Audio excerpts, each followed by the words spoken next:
क्या हाल बच्चों, तो कैसे हो आप लोग भाई? कैसी आपकी पढ़ाई चल रही है?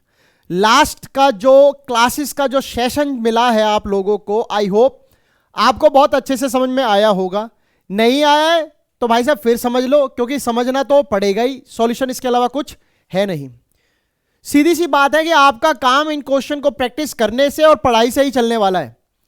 लास्ट टाइम के कमेंट्स बहुत अच्छे लगे, पढ़ाई की बातें हुई हैं, बच्चा मजे लेके एकदम आराम से पढ़ रहा है, इंटरेस्ट लेके, कोई एकदम टेंशन नहीं है। यही अपने को चाहिए कि भाई बच्चा अच्छे से पढ़े। अब बात यह है कि जो आप कमेंट्स करते हो कई बार इतने ज्यादा डेप्थ और भावुकता के साथ यानी फीलिंग्स के साथ करते हो कि हमें ऐसा लगता है कि बच्चा पढ़ते वक्त इतना डीप सोच रहा था कि वो पढ़ाई करते करते कहीं और ही एकदम फीलिंग्स में चले जाते हैं। जैसे एक बच्चे ने लिखा कि सर मतलब वी डोंट डिजर्व यू। भाई मैंने ऐसा क्या पढ़ा दिया, ऐसा क्या बता दिया मैंने आपको? भाई मैंने सिर्फ आपको पढ़ाने की कोशिश करी, आपको अच्छा लगा है, इसमें मेरी सफलता यही है कि आप पढ़ गए, आपको चीजें समझ में आ गई। आप डिजर्व नहीं करते यार, मैं इंसान ही तो हूं। जब तक धरती पे जिंदा है आप लोगों के साथ बातचीत हो रही है, मेरे को टीचर बनाने वाले आप लोग, मेरे को जिससे पढ़ाना है आप लोग। तो जब आपसे ही हमारी दुनिया घिरी हुई है तो फिर डिजर्व आप करें या हम करें ये बातचीत नहीं है। बातचीत है एक अच्छे टीचर की, एक अच्छी पहचान इसी बात में है कि वो अपने बच्चों को कितना ज्यादा तक समझा पाता है। अब समझने की बात ऐसी है कि बच्चे टू बच्चा डिफर करती हैं चीजें, यही बात है ना, बच्चे टू बच्चे डिफर करती हैं। पर टीचर का काम तो सिर्फ इतना सा है कि अपने हर बच्चे को उस लेवल पे ले जाना जहां पर उसका मेन गोल और एम था कि भाई मुझे हर बच्चे को फुल मार्क्स दिलवाने हैं। कोई बच्चा एक बार में समझ गया, कोई बच्चा 2 बार में समझ गया, ठीक है भाई, आप 3 में वाले भी होंगे, 4 वाले भी होंगे, क्या फर्क पड़ता है उससे? मेरा गोल क्लियर है, आपका गोल क्लियर है, और यहां कोई गॉडिज्म टाइप नहीं चल रहा। इस धरती पर है सब, जो भी इस धरती पर है समझ लो वो इंसान ह्यूमैनिटी स्वरूप पे है, और यही हमारा एम है। और आज का जो चैप्टर है ना वो कुछ ऐसा ही साइकोलॉजिकल पॉइंट ऑफ व्यू को क्लियर करने जाएगा आपके, कि इंसानों को धरती पर बंटवारा करने का अधिकार, इंसानों को धरती पर बंटवारा करने का अधिकार नहीं है। और जो व्यक्ति ऐसा कर रहे हैं, या फिर जो ऐसा पॉलिटिशियंस ऐसा कर रहे हैं, या फिर कुछ एमफुल लोग जिनका एम क्लियर है डिवाइड एंड रूल का, जो कर रहे हैं वो सरासर गलत कर रहे हैं। मैं आज इस चैप्टर को अपने दिल के बहुत करीब मानता हूं। रीजन ये है कि इस चैप्टर में जिस बात की चर्चा की गई है वो आपको डे टू डे लाइफ में देखने को मिलेगी। जो डिविजन्स की बात इस चैप्टर में की जा रही है वो आपको देखने को मिलेगी। हालांकि मैं आपको यहां पे क्वेश्चन कराने वाला हूं, मोस्ट इंपॉर्टेंट करवाने वाला हूं। इसके बाद आपके चैप्टर का ना पूरा विनाश हो जाएगा, मतलब कि सफाया हो जाएगा, बिल्कुल खत्म हो जाएगा, कोई डाउट रहेगा ही नहीं। कारण यह आप इस चैप्टर को कई बार कर चुके होंगे, हो सकता है कुछ लोगों को इसमें प्रॉब्लम अभी भी रही हो, या जिन लोगों ने किया है एक बार इसको देखना जरूर, नजरिया बदलेगा, चीजें और क्लियर हो जाएंगी। मैं क्वेश्चन के थ्रू कोशिश ये करता हूं कि आपको चैप्टर पूरा रिवाइज हो जाए, बिकॉज डायरेक्ट क्वेश्चन करा देना इज नॉट ए सॉल्यूशन। मेरी तरफ से तो वो सॉल्यूशन बिल्कुल नहीं लगता, क्योंकि बच्चा ये कहेगा अच्छा क्वेश्चन आया, आंसर क्या, ठीक है। टीचर की भी तो कुछ जानकारी निकल के आए, कुछ टीचर अच्छी बातें बता दे 2-4, कुछ ऐसे किक और क्लिक बना दे माइंड में जिससे कि हम क्वेश्चन को कर पाए, और जब आंसर मिले तो यार all thanks to all teacher, सारा धन्यवाद सब टीचरों का। तो इसी उम्मीद के साथ मैं आपका अपना टीचर जोगिंदर सिंह चाहर अपने इस प्यार भले प्लेटफॉर्म यानी कि फिजिक्स वाला पर आपका हार्दिक अभिनंदन करता हूं, और उम्मीद करता हूं कि आज जो आप चैप्टर पढ़ोगे, क्योंकि मैंने देखा है यारों, मैंने देखा है कई चैनल्स पे, मैंने देखा कई कमेंट्स में इस चैप्टर को लेकर बड़ी डिमांड है, बड़े डाउट्स हैं लोगों के। अरे डाउट्स है ही नहीं, देखना चैप्टर कैसा मरियल सा चैप्टर है। क्यों मैं ऐसा कह रहा हूं? कुछ बातें तो यहां पर वो हैं जो आपको एक्चुअल में करनी चाहिए, जो आपको करनी चाहिए वो आंसर्स है, चीजें बताएंगे, चर्चा करेंगे। कुछ सोच ऐसी है कि जो आप करते हो पर होनी नहीं चाहिए थी, division man women, female male, girl boy, ये आप करते हो, होनी नहीं चाहिए थी। कुछ ऐसी आइडियोलॉजी है जो आपको डिवाइड करती हैं, यानी कि नेता आया, आप मेरी कास्ट के हो, वोट करो, मैं आप ही का हूं, आपने डिवाइड कर दिया और लोगों से उस पर्टिकुलर कम्युनिटी को। यह होना नहीं चाहिए था। ये सभी बातें हैं, इनमें कोई बातें ऐसी प्रैक्टिकल नहीं है जिसके लिए बहुत ज्यादा पढ़ लिख कर कोई फॉर्मूला याद रखना पड़ेगा। अरे दिल से पढ़ो, कोई भी पढ़ाई है मन लगा के, दिल लगा के करो। मैं साफ कहता हूं, सिविक्स तो एकमात्र ऐसा सब्जेक्ट है जो आपके घर से ही शुरू हो जाता है और आपके घर में ही खत्म हो सकता है, कोई बड़ी चीज नहीं है। तो आज का जो चैप्टर है, स्टार्ट करते हैं अपना विदाउट एनी डिले। तो आज का जो हमारा चैप्टर है बच्चों, उसका नाम होने जा रहा है जेंडर, रिलीजन एंड कास्ट। मतलब यहीं से शुरू कर लेते हैं। जेंडर आप सब जानते हो, लिंग भाई, पुल्लिंग, स्त्रीलिंग, मेल फीमेल। रिलीजन की बात करें तो हिंदुस्तान में कई रिलीजनों का वास है। वास मतलब यहां पर कई रिलीजन्स के लोग रहते हैं। और अच्छी बात यह है कि किसी भी रिलीजन की सुप्रीमेसी नहीं है। No one is enjoying the supremacy in India in terms of religion, कि हिंदुस्तान है, हिंदू रहेंगे। मुस्लिम भी है, सिख भी है, ईसाई भी है, यहूदी भी है, जैन भी है, बुद्धिस्ट भी है, ज्यूज भी है, सब तरह के लोग हैं। किसी एक की सुप्रीमेसी नहीं है। हमारे कॉन्स्टिट्यूशन ने किसी एक रिलीजन को एक्सेप्ट किया ही नहीं, हमने तो सबको किया है। कास्ट की बात करें, हमारे देश में बहुत सारी कास्ट है, मैं किसी का नाम नहीं लेने वाला हूं आज, बट इस कास्टिज्म की बात करें तो इसने डिवाइड किया हुआ इंडिया को। और जब तक कास्टिज्म का रोल इतना ज्यादा रहेगा लोगों के दिलों में, पॉलिटिशियंस राज करेंगे, उस कम्युनिटी के हाई क्लास पीपल राज करेंगे, और ऐसा दूसरा दुश्मन जो उस कास्ट को दबाना चाहता था, दूसरी कास्ट को उठाकर उस पर राज करेगा। अल्टीमेटली होगा क्या, आप डेवलपमेंट से बहुत दूर हो जाओगे। जब एक व्यक्ति घर की सोच में ही फंस के रह जाता है तो मोहल्ले की डेवलपमेंट कौन सोचेगा। यानी कि फॉर एग्जांपल हमारे प्राइम मिनिस्टर, अगर उन्हें अपने घर की पड़ी होती तो वो राज्य की सेवा नहीं करते, और राज्य की पड़ी होती तो देश की सेवा नहीं करते। समझ रहे हो आप। और अगर डिवीजन की पड़ी होती कि यार मैं तो मेल हूं, तो कोई फीमेल लोकसभा में नहीं होती, कोई फीमेल राज्यसभा में नहीं होती। लॉ पास करके पंचायती राज से, नगर पालिका से फीमेल को हटा दिया जाता, डिफेंस से फीमेल को हटा दिया जाता। हटाया नहीं हटाया, सिर्फ अपलिफ्ट कर रहे हैं, प्रमोट कर रहे हैं कि भाई साहब मैन वुमेन मेल फीमेल कुछ नहीं होता है। आप एम देखो, आपको काम कराना है ना, कोई भी करके दे देगा। आपको देश चलाना है, अरे यार जेंडर में से कोई भी चला लेगा। दैट डजेंट मैटर कि आप फीमेल को टारगेट करें, मेल को टारगेट करें। मैं मेल हूं, मेरे मेल दोस्त होने चाहिए, फीमेल दोस्त नहीं होना चाहिए। अरे क्या लगा रखा है ये मेल फीमेल, बेकार की बात है। ऐसी बहुत सारी चर्चा हम इस चैप्टर में करेंगे, गुस्सा नहीं होना। सभी जेंडर इक्वल है। भगवान ने आपको बनाते समय यह नहीं बोला था कि मैं पुरुष हूं, मैं पुरुष बनाऊंगा, देवी जी आप महिलाएं क्रिएट कीजिए। नहीं, बनाने वाला एक है। जब आप अपने मां के पेट से जन्म लेते हो ना, वहां से भी डिवीजन स्टार्ट हो जाता है। लोगों की सोच ऐसी है, लड़की हो रही है, पता लगा लेते थे पहले, लड़की है, मार दिया, एबॉर्शन करा लिया। सोचो आपने लड़की को नहीं मारा, आपने एक जीवन खत्म किया है। उस जीवन में एक दिल था, एक सांस थी, एक जान थी। आपने सिर्फ अपना नाम देकर कि लड़की है, खत्म कर दिया बस। हो सकता है वो लड़की आपका नाम रोशन कर देती। और सबसे बड़ी बात छोड़ो, जन्म देने वाला कौन है बताओ मुझे, मेल या फीमेल?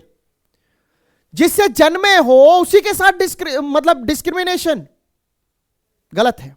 देखेंगे इसमें। तो बढ़ते हैं नेक्स्ट टॉपिक की तरफ, अपने फर्स्ट क्वेश्चन की तरफ आते हैं। क्वेश्चन के आने से पहले क्वेश्चन पे तो आएंगे। आप मेरे पीछे एक लंबा चौड़ा सा माइंड मैप देख रहे हो। रियल माइंड मैप ये होते हैं, रियल माइंड मैप ये है आपके। आप देखो आपको क्या पढ़ना चाहिए इस चैप्टर में, पूरा लिख के लेके आया हूं। आपने जो पढ़ा होगा अच्छी बात है। आप पढ़ोगे जेंडर, रिलीजन, कास्ट में कि एक सेक्युलर स्टेट क्या होता है।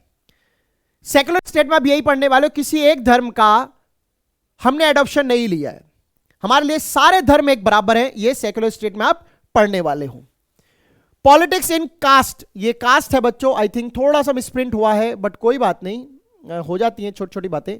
CASTE कास्ट, CASTE कास्ट, यहां पे हो गया, ठीक है। पॉलिटिक्स इन कास्ट की बात करें तो भाई साहब बहुत भयानक रूप ले लेती है पॉलिटिक्स में एक कास्ट। जब आप केवल एक कास्ट को ही प्रमोट करने में लगे रहो और कास्टिज्म की बातें, मैं आपके धर्म का हूं, मैं आपकी जाति का हूं, वोट करो, तो भाई साहब उस राज्य में जो और लोग रह रहे हैं उनका कौन भला करेगा, उनकी कौन सोचेगा। सो इसमें हम देखेंगे क्या इसके फीचर्स होते हैं, कैसे हम इन्हें एनालाइज करेंगे कि भाई पॉलिटिक्स में कास्टिज्म जो है वो अच्छी चीज है या बुरी चीज है और कहां तक ये जा सकती है। फॉर्म्स ऑफ कॉम्युनलिज्म देखेंगे पॉलिटिक्स में हम लोग। कॉम्युनलिज्म आपने देखा है कम्युनिटी का होना, वो आइडियोलॉजी भी हम देखेंगे। साथ में हम देखेंगे relationship between the religion and politics, धर्म और राजनीति का क्या संबंध है। भाई साहब बहुत गहरा और बहुत पुराना नाता है धर्म और राजनीति का। अगर राजनीति में धर्म आ जाए तो विनाश ही विनाश है। हमारे कॉन्स्टिट्यूशन में क्लियरली मेंशन है, इलेक्शन कमीशन भी क्लियरली कहता है कि राजनीति का बेस जो है ना वो रिलीजन नहीं होना चाहिए। नेक्स्ट हम पढ़ेंगे division based on religious differences, कैसे हम रिलीजन के बेस पे हम अपनी सोसाइटी में डिफरेंस क्रिएट कर देते हैं, हिंदू मुस्लिम सिख ईसाई काफी सारे। इसके अलावा हम पढ़ेंगे condition of women in India and women political representation, Bharat में महिलाओं की स्थिति कैसी है एजुकेशन के मामले में, उनके लीगल सिविल राइट्स को लेके, उनकी फ्रीडम को लेके, उनके वर्क डिवीजन को लेके, और साथ ही साथ उनका इंडियन पॉलिटिक्स में क्या रिप्रेजेंटेशन है, क्या उन्हें इक्वल राइट्स मिले हुए हैं मैन के बराबर, क्या उनका इक्वल रिप्रेजेंटेशन है, मतलब कि जितनी सीटें मेल की हैं क्या उतनी फीमेल की हैं, नहीं है तो क्यों नहीं है, कहां पर इनको थोड़ा बहुत प्रमोट किया गया है वो हम पढ़ेंगे। रिजोल्यूशन देखेंगे क्या हम कर सकते हैं। साथ ही साथ हम पढ़ेंगे कास्ट इनइक्वालिटीज। कास्ट इनइक्वालिटीज एक ऐसा खतरा है जो देश में बहुत ज्यादा तेजी से आज भी फैल रहा है। लोग इक्वालिटी की बात नहीं करते, कास्ट को अनइक्वल करने का तरीका ढूंढते हैं, यानी कि अपनी कास्ट को सुपीरियर बताना दूसरों से, यह कास्ट इनइक्वालिटीज की तरफ इशारा करता है। वहीं हम पढ़ेंगे कि यह कैसे कमजोर हुआ है अब और प्रेजेंट सिनेरियो क्या है। कोई भी पुरानी सोच ऑर्थोडॉक्स बिलीफ को हटाने का सबसे बड़ा जो टूल है ना वो है आपकी एजुकेशन। जब आप एजुकेट होते हो तो आप डिफरेंसेस को समझने लगते हो। जैसे कि अगर आपको पता होगा एक पढ़ा लिखा आदमी, मैं आपको एक एग्जांपल देता हूं लाइफ का, एकदम अपना ही एग्जांपल है ये भी, मान लो हमने देखा है ये चीज को। एक व्यक्ति कहता है कि इस कास्ट से मुझे प्रॉब्लम है, मुझे इसके साथ बैठना नहीं है, मुझे इसके साथ खाना नहीं है। ठीक है, ओके, आपको नहीं पसंद, आपकी चॉइस, आपने अपनी फ्रीडम बता दी। अब आपके घर में आपकी बेटी की शादी है, हलवाई बुलाया आपने खाना खाने के लिए, आपकी कम्युनिटी का हलवाई नहीं था। आप देख लेना, जो भी अपर क्लास, जो भी अपने आप को ऊंचा मानते हैं इस सोसाइटी में, मैं नाम नहीं ले रहा, पर जो लोग भी ऊंचा मानते हैं, उनकी शादियों में खाना बनाने वाले लोग ज्यादातर उस कास्ट के होंगे जिनके साथ वो रेगुलर बैठना पसंद नहीं करते। अब भाई साहब आप रेगुलर नहीं बैठते थे, आज आपको खाना उनसे बनवाना है, अब खाओगे कि नहीं खाओगे? बेटी की शादी रुक जाएगी बिना खाने के, अब बताओ क्या करोगे? खाना बनेगा भी, खाना खाया भी जाएगा और आके फिर उसी वापस अब रूटीन पे आ जाओगे। सो कास्ट इनइक्वालिटीज को वीकन करने की पूरी कोशिश हो रही है, हमारी सोशल डिफरेंसेस को कम करने की कोशिश की जा रही है और होना भी चाहिए। एजुकेशन एक ऐसा वेपन है जो आपको डिफरेंस बताता है कि क्या गलत है और क्या सही है। नेक्स्ट हम पढ़ेंगे कास्ट इन पॉलिटिक्स का इंपॉर्टेंस क्या है, कैसे ये जरूरी है, क्या इसकी जरूरत है। फिर हम इसका कंक्लूजन भी पढ़ने वाले हैं। हम सोशल डिवीजन पढ़ेंगे जेंडर का, जो मेल फीमेल मैन वुमेन ये जो चल रहा है हम ये पढ़ने वाले हैं। हम प्राइवेट डिवीजन सोशल डिवीजन जिसे कहते हैं, यानी कि दोनों ही बातें एक है, वैसे मैंने अलग से लिख दिया है। प्राइवेट पब्लिक डिवीजन क्या है कि घर के जो प्राइवेट काम, प्राइवेट मतलब एक बंद कमरों में जो काम होते हैं, यानी कि घर में जो काम है वो महिलाएं करेंगी और घर के बाहर जो काम है वो पुरुष करेगा। हो गया डिवीजन। लड़की पैदा हुई, होते के साथ अरे तुम लड़की हो, तुमको घर में रहना है, चौका बर्तन करना है, फिर शादी होगी, अपने बच्चे करना और अपने ससुराल जाके सेवा करना। अरे लड़की की जिंदगी यहीं खत्म, सब प्री डिसाइडेड, स्टीरियोटाइप, लड़की हो तुम्हें ये नहीं करना चाहिए, तुम वो नहीं करना चाहिए, तुम्हें दुपट्टा रखना चाहिए, तुम्हें जीन्स नहीं पहनना चाहिए, तुम्हें ज्यादा नहीं पढ़ना चाहिए, तुम्हें माँ बाप की यहां से सेवा की ट्रेनिंग लो ससुराल। भाई साहब थमो, रुको जरा, अपने फैसले सुनाना जरा। हम बाहर जाएंगे, घूमेंगे, नहीं कोई चीज समझ में आई अपनी मर्जी से चलेंगे, अपनी मर्जी से शादी करेंगे। तो भाई साहब जब अपनी मर्जी है तो उनकी कहां है? आपके पास अपनी आजादी, उनके पास उनकी जो आजादी है वो नहीं है, वो आजादी आपके पास है। तो डिवीजन पढ़ेंगे। वर्किंग रिस्पॉन्सिबिलिटी, तुम महिला हो, घर में काम करो, तुम बेटी हो, तुम ऐसा करो, कम पढ़ाई करो, तुम्हें कौन सा हमें तुम्हें कमा के दोगी, तुम्हें तो ससुराल जाना है, तो तुम हमारे लिए कोई फायदे की नहीं हो। नहीं करवाते काम, नहीं पढ़ाते लोगों को, बेटियों को बीच में बिठा देते हैं मां बाप, जल्दी शादी कर देते हैं। बेटियों का फिर एक्सप्लॉयटेशन होता है ससुराल में, फिर वो समझ नहीं पाती मेरे साथ कुछ गलत हुआ कि बुरा हुआ। आपको मैं बताऊं, सरकार ने बीच में बेटियों को एक बहुत अच्छी स्कीम चला के ट्रेनिंग दी। एक तो मार्शल आर्ट सिखाए, बहुत अच्छा किया, और एक सिखाया what is the difference between good touch and bad touch. कुछ होते हैं घटिया लोग जो अपनी इंटेंशन तो जानते हैं पर बेटियां समझ नहीं पाती। अब जब बेटियां समझ नहीं पाती तो फिर उनके साथ इंसिडेंट्स होते हैं। तो सरकार ने कोशिश की, मां बाप भी पढ़ लिख गए, मां बाप भी समझाते हैं कि बेटा गुड टच ये है, बैड टच ये है। आपको जानकर इस बात की हैरानी होगी कि लड़कियों के साथ जो एक्सप्लॉयटेशन के मामले हैं मेजरली घर से ही स्टार्ट होते हैं, घर वाले ही इन्वॉल्व हैं छेड़छाड़ में। समझ रहे हो आप? नेक्स्ट हम पढ़ेंगे फेमिनिस्ट मूवमेंट, यानी कि एक ऐसे आंदोलन जो महिलाओं को सपोर्ट करने के लिए, महिलाओं को ऊपर उठाने के लिए और पुरुषों के बराबर लाने के लिए लड़े गए। फेमिनिस्ट मतलब वुमेन से रिलेटेड। अब महिलाओं के लिए महिलाएं भी लड़ सकती हैं और पुरुष भी लड़ सकते हैं। इसमें कोई ये नहीं है कि महिला का आंदोलन है मैं क्यों जाऊं, मैं तो पुरुष हूं। अरे भाई साहब आप समझदार हो, आप एजुकेट हो, आप कास्ट इनक्वालिटीज खत्म कर सकते हो, तो ये डिफरेंस भी तो खत्म कर सकते हो ना। तो ये चीज पढ़ेंगे। रिजल्ट क्या हुए फेमिनिस्ट मूवमेंट के, क्या उन मूवमेंट से महिलाओं को अपलिफ्टमेंट मिला, क्या उन मूवमेंट से महिलाओं को रिप्रेजेंटेशन इन गवर्नमेंट या पॉलिटिक्स में मिला, क्या उन महिलाओं की स्थिति सुधरी, वो हम पढ़ेंगे। तो वो सारे रिजल्ट हम पढ़ने वाले। आई होप आपको एक बेसिक आइडिया लग गया होगा आपके चैप्टर में क्या क्या चीजें हैं और क्या आपको पढ़नी चाहिए और कितने लेवल तक। इनमें से कोई भी चीज ऐसी नहीं थी जिसमें डाटा का भी जिक्र किया है। कोई डेटा नहीं है, कोई फैक्ट्स नहीं है, कोई फिगर्स नहीं है, सिंपल दिल की बात है, अपनी मां बहन बेटियों की बातचीत है, अपना ही जेंडर डिवीजन है, अपने ही देश में राजनीति है, सब कुछ ये जो पढ़ रहे हो ना अपने देश का ही होने वाला है, विदेशों में इतना डिफरेंस नहीं होता। सो देखते हैं नेक्स्ट भाई साहब, एक और माइंड मैप। अब क्या है रीजन फॉर वीकनिंग, जो आप कॉर्नर में यहां देख रहे थे, जो आपने देखा ये वीकनिंग के जो कॉज हैं वो क्या हो सकते हैं। एक तो ये हो सकता है कास्ट इनइक्वालिटीज ज्यादातर गांव में पाई जाती है, आप देखोगे गांव में मिलेगी। तो जब लोग गांव से शहर चले गए तो फिर एक कम्युनिटी रह जाएगी या फिर एक सोच रह जाएगी, उससे फिर वो फर्क नहीं पड़ने वाला। लोग गांव से शहर क्यों गए, लार्ज स्केल अर्बनाइजेशन हो गया, लोग शहरी में बस गए, शहरीकरण हो गया, लोगों को रोजगार मिले, लोगों को नौकरियां मिली, पैसा आया, पढ़े तो सोच बदली तो फिर समाज में सुधार होना ही था, यानी कि सोशियो इकोनॉमिक चेंजेस हुए। जब सोशियो इकोनॉमिक चेंजेस हुए तो फिर इकोनॉमिक डेवलपमेंट तो होना ही है क्योंकि लोगों के पास पैसा है। एजुकेशनल अवेयरनेस आई, उससे भी कास्ट इनइक्वालिटीज खत्म होती है। पढ़े लिखे हैं, पापा मेरा दोस्त है यार, वो नहीं बेटा वो हमारी कास्ट का नहीं। अरे पापा कैसी बातें कर रहे हो, हमारा दोस्त है यार, हम रोज साथ बैठते हैं, खेलते हैं। जब बच्चों में ऐसी सोच आ जाए कास्ट इनइक्वालिटीज खत्म होती है।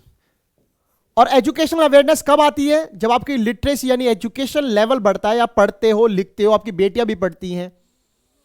क्योंकि कास्ट इनइक्वालिटीज की बात कर रहे हैं हम, इसमें मेल भी आ सकता है, जेंडर कोई सा भी आ सकता है। तो ये चीज है। नेक्स्ट क्या है, weakening of position of landlords. एक ये और कामचोर होते थे जो कास्ट इनइक्वालिटीज बढ़ाते थे। साहूकार ऐसे तन के चलता था, मैं ही हूं गांव में, बाकी सब नीचे हैं। लैंडलॉर्ड्स का कमजोर होना, सरकार का लोकल बैंक्स को ऑपरेट करना, किसानों को सरकार के थ्रू लोन मिलना, इनकी पोजीशन को वीकन करता है, और इनकी पोजीशन वीकन होना मतलब कास्ट इनइक्वालिटीज को खत्म होना है। आई होप आपको ये माइंड में समझ में आ गया, चीजें बहुत बेसिक आइडिया लग गया होगा इस चैप्टर में क्या पढ़ना चाहिए और क्या नहीं। अब आते हैं अपने फर्स्ट क्वेश्चन पे बच्चों। Feminist movement were organised to provide, feminist movement क्यों किए गए? तो अगर आपको पता होगा फेमिनिस्ट मूवमेंट मतलब वुमेन से रिलेटेड है, वुमेन की हर बात पे जो भी उनके इश्यूज है उनको अपलिफ्टमेंट करके उनको रिजॉल्व करना, ताकि क्या हो, वुमेन जो है पैरेलल खड़ी हो सके किसके, मैन के। तो हम क्या करते हैं, equality in personal and family life, यानी कि both A and B is our correct answer. चलो समझ लेते हैं। फेमिनिस्ट मूवमेंट यानी कि महिलाओं के लिए जो आंदोलन चलाए गए, उसमें यह था कि महिलाओं का हर प्रकार से जो एक्सप्लॉयटेशन होता है उसको रोका जाए। महिलाएं केवल बाहर जाके एक्सप्लॉइट नहीं होती है, महिलाएं घर में भी एक्सप्लॉइट होती हैं। तो इसलिए जरूरी था कि हम उनकी पर्सनल लाइफ में इक्वालिटी लाएं। घर में पुरुष पैर दबाओ, खाना लाओ, बच्चे पालो और सो जाओ ना, इज्जत, इक्वालिटी। दूसरी तरफ वही इक्वालिटी इन फैमिली लाइफ, ये आपने देख ही ली कि भाई फैमिली लाइफ में भी इक्वालिटी आपको मैंने बताई है। पर्सनल कैसे, जो इंसान, महिला तो एक महिला है ना, पहले महिला है फिर एक परिवार एक तरफ, तो महिलाओं को पहले महिलाओं का खुद का सम्मान भी चाहिए कि भाई अपनी इज्जत, एक सेल्फ जिसे आप कहते हो रिस्पेक्ट, वो होती है, आप उसमें इक्वालिटी दो। मैं मैन फीमेल, मैडम आप साइड हो जाओ, अच्छे नहीं लग रहे, भाई साहब क्या इक्वालिटी, आप भी काम कर रहे हो मैं भी काम कर रही हूं, टॉन्ट नहीं। वहीं फैमिली लाइफ में, परिवार में दादाजी हैं, दादी की इज्जत डाउन है, पापा हैं, मम्मी की इज्जत डाउन है, आप हो, आपकी वाइफ की इज्जत डाउन कर रखी है आपने, गलत है। तो हमें हर एस्पेक्ट, पूरे स्फीयर, फीमेल चाहे घर में हो बाहर हो, फीमेल को अंडरस्टैंड करना होगा, उसकी रिस्पेक्ट करनी होगी। That is all word feminist movement try to convey कि भाई ये होना चाहिए। आई होप आपको फर्स्ट आंसर क्लियर है। Okay, now moving to next. Various agitation in different countries was held to provide an extension of voting rights women to। महिलाओं को voting right से क्या बेनिफिट हो सकते हैं भाई साहब, बताइए जरा, क्या बेनिफिट हो सकते हैं? Enhance the status of political voting rights होंगे तो वो पॉलिटिक्स में इन्वॉल्व हो सकती हैं, बिल्कुल हो सकती हैं। Enhance the status of legal right, इसीलिए तो करे जा रहे हैं भाई वोटिंग राइट, क्या कि आपको लीगल राइट्स भी मिल सके, ये सब हैं उनके भाई provision. And status of education and career opportunities, यानी कि महिलाओं को जब आप इक्वल राइट्स की बात करते हो तो आप उसमें फिर सब चीज काउंट करो, उनके पॉलिटिकल, लीगल, सेक्सुअल राइट्स, उनके एजुकेशनल राइट्स, उनकी करियर अपॉर्चुनिटी, सब कुछ होना चाहिए। इसका मतलब ऑल ऑफ दी अबव। देखते हैं नेक्स्ट क्वेश्चन बच्चों। The number of girl children per 1000 boys, girl boys का रेशियो है in the age of 0 to 6 years तक के जो लड़के लड़कियां हैं, अगर 1000 लड़कों पर गर्ल्स कितनी हैं, ये रेशियो जो है वो कहलाती है चाइल्ड सेक्स रेशियो। क्योंकि यहीं तक हम बच्चा बच्चा कर रहे हैं भाई, बच्चे को लाड प्यार 6 साल तक, उसके बाद तो पता ही है बड़ा हो गया। तो child sex ratio is our correct answer, जिसका मतलब है it is the number of girls पर 1000 ऑफ बॉयज। कितनी लड़कियां हैं 1000 लड़कों में, कितनी लड़कियां हैं, यह चीज है। आपको पता होगा कि पहले लोग बेटी का जब जैसे ही पता चलता था मरवा देते थे, एबॉर्शन कर देते थे लोग। पुरानी सोच, ऑर्थोडॉक्स, लड़की है शादी होके चली जाएगी, कौन इसको पढ़ाएगा, बोझ है, लड़का है पढ़ाएंगे लिखाएंगे कमा के देगा, हमारे को पिलर मजबूत होंगे, हमारे कंधे मजबूत होंगे। एक बार को अगर सोच लेते, लड़की रुक जाती है और लड़का जुए सट्टेबाज निकल जाता और लड़की आईएएस ऑफिसर बन जाती, फिर कह के दिखाते ये बात, मौका ही नहीं दिया साहब। लड़की बड़ी हो, पालन हो, लालन हो, आपका काम था, आप उसके मां बाप थे, आपको उसे पढ़ाना था, आपने जीवन जन्म ही क्यों दिया? आपने जब मारना ही था तो आप उसे आने देते, आप उसे पढ़ाते, आप अपना इक्वल ट्रीटमेंट रखते ना, फिर देखते किसने बाजी मारी है। तो यह मौका नहीं दिया। आई थिंक आपको आंसर मिल गया है। Next question is, on an average an Indian women works dash more than average man every day. इसके बावजूद भी उनकी इज्जत नहीं करी जा रही है। मैं ये कहना चाह रहा हूं कि अगर मैन 10 घंटे काम करता है तो वुमेन 11 घंटे काम करती है ऑन एन एवरेज। क्यों? पुरुष ऑफिस काम करके गया, आराम से सो गया, बच्चों के सामने एकदम टीवी भी चला गया, न्यूज देखी, अपना सो गया। फीमेल घर गई, काम करके 10 घंटे बराबर मर्द के काम किया है, घर जाके फिर बच्चों के लिए काम, अपने ससुराल के लिए काम कर रही है। इसका मतलब मैन का वुमेन का जो रेशियो है वो इधर भारी है, इसके बावजूद भी उनको वो पे नहीं मिलता। तो क्या है, ऑन एन एवरेज 1 आवर फालतू काम करती हैं, ऐसा हम कहते हैं एवरेज पे, इससे ज्यादा भी करती हैं, आप समझ सकते हो। नेक्स्ट क्वेश्चन इज बच्चों, who believe that politics must be guided by ethics drawn from religion. भाई साहब, महात्मा गांधी का कहना था कि आप पॉलिटिक्स और रिलीजन को अलग नहीं कर सकते, आप सेपरेट नहीं कर सकते। रीजन ये था कि जो रिलीजन में उसमें कुछ मोरल वैल्यूज होते हैं, एथिक्स होते हैं। जैसे कि कोई धर्म कहता है कि भाई साहब हमें मारना, लड़ाई पिटाई नहीं करनी। कोई धर्म कहता है कि भाई साहब हाँ, इंसान, ह्यूमैनिटी सबसे बड़ा रिलीजन है। कोई धर्म कहता है कि हमें जो है ना, हर छोटे प्राणी बड़े प्राणी सबकी रक्षा करनी चाहिए। ये सभी धर्मों में, सब में अच्छी अच्छी बातें हैं। पॉलिटिक्स को यहां से सीखना चाहिए। पॉलिटिक्स क्या कर रही है, डिवाइड एंड रूल। तुम इस जाति के हो, तुम उस जाति के हो, तुम गोरे हो, तुम वैसे हो, अरे तुम क्या हो, तुम कूड़ा हो। तो महात्मा गांधी की पॉलिसी चाहते थे, तो इसलिए किसकी सोच है, महात्मा गांधी की सोच है कि आप रिलीजन को पॉलिटिक्स से अलग नहीं कर सकते, एंड आपको रिलीजन की अच्छी बातें पॉलिटिक्स में लानी चाहिए। नेक्स्ट देख लेते हैं बच्चों। Dash is a kind of thinking और belief where one religion is presented as superior to those of other religion. Communalism कहते हैं इसे। कॉम्युनलिज्म का मतलब यह है कि आपने बोला मेरा धर्म ऊपर है और आपका धर्म नीचे है। कॉम्युनलिज्म एक ऐसी आइडियोलॉजी है, एक ऐसी सोच है जहां पर आप यह मान लेते हो कि हमारा जो धर्म है, हमारी जो जाति है, वो सबसे ऊपर है, बाकी सब हमसे नीचे है। प्रैक्टिकली देखना अपने गांव में, अपने शहर में कहां पर ऐसा पाया जाता है। तो करेक्ट आंसर है बच्चों communalism. Moving to next. The approach और belief of communism is fundamentally flawed because of, ये जो आइडियोलॉजी है कि हम ऊपर, हमारी जाति ऊपर, हमारा धर्म ऊपर, बाकी सब नीचे, इसमें कमी है। क्यों है? Because people of one religion can not have the same interest. आपने तो कह दिया हम आपके ठेकेदार हैं, हम अपनी जाति के ठेकेदार हैं, और हम जो बोल रहे हैं वो हमारी जाति मानेगी। ऐसे नेता हैं कुछ जो पर्टिकुलर कम्युनिटी से, एक रिलीजन से बिलोंग रखते हैं और ठेका लेते हैं। हम कह रहे हैं आपके बिहाफ पर, भाई साहब पॉसिबल ही नहीं है। उस इंसान के पास अलग दिमाग है, आपके घर में सोच नहीं मिलती। आपके घर में 4 लोग हैं, आप सोच मिला के तो दिखाओ, तो you can not have same interest. And people of one religion can not have the same aspirations in every context. आप सोचते हो इसमें फायदा, परिवार वाला कहता है मेरे को क्या फायदा।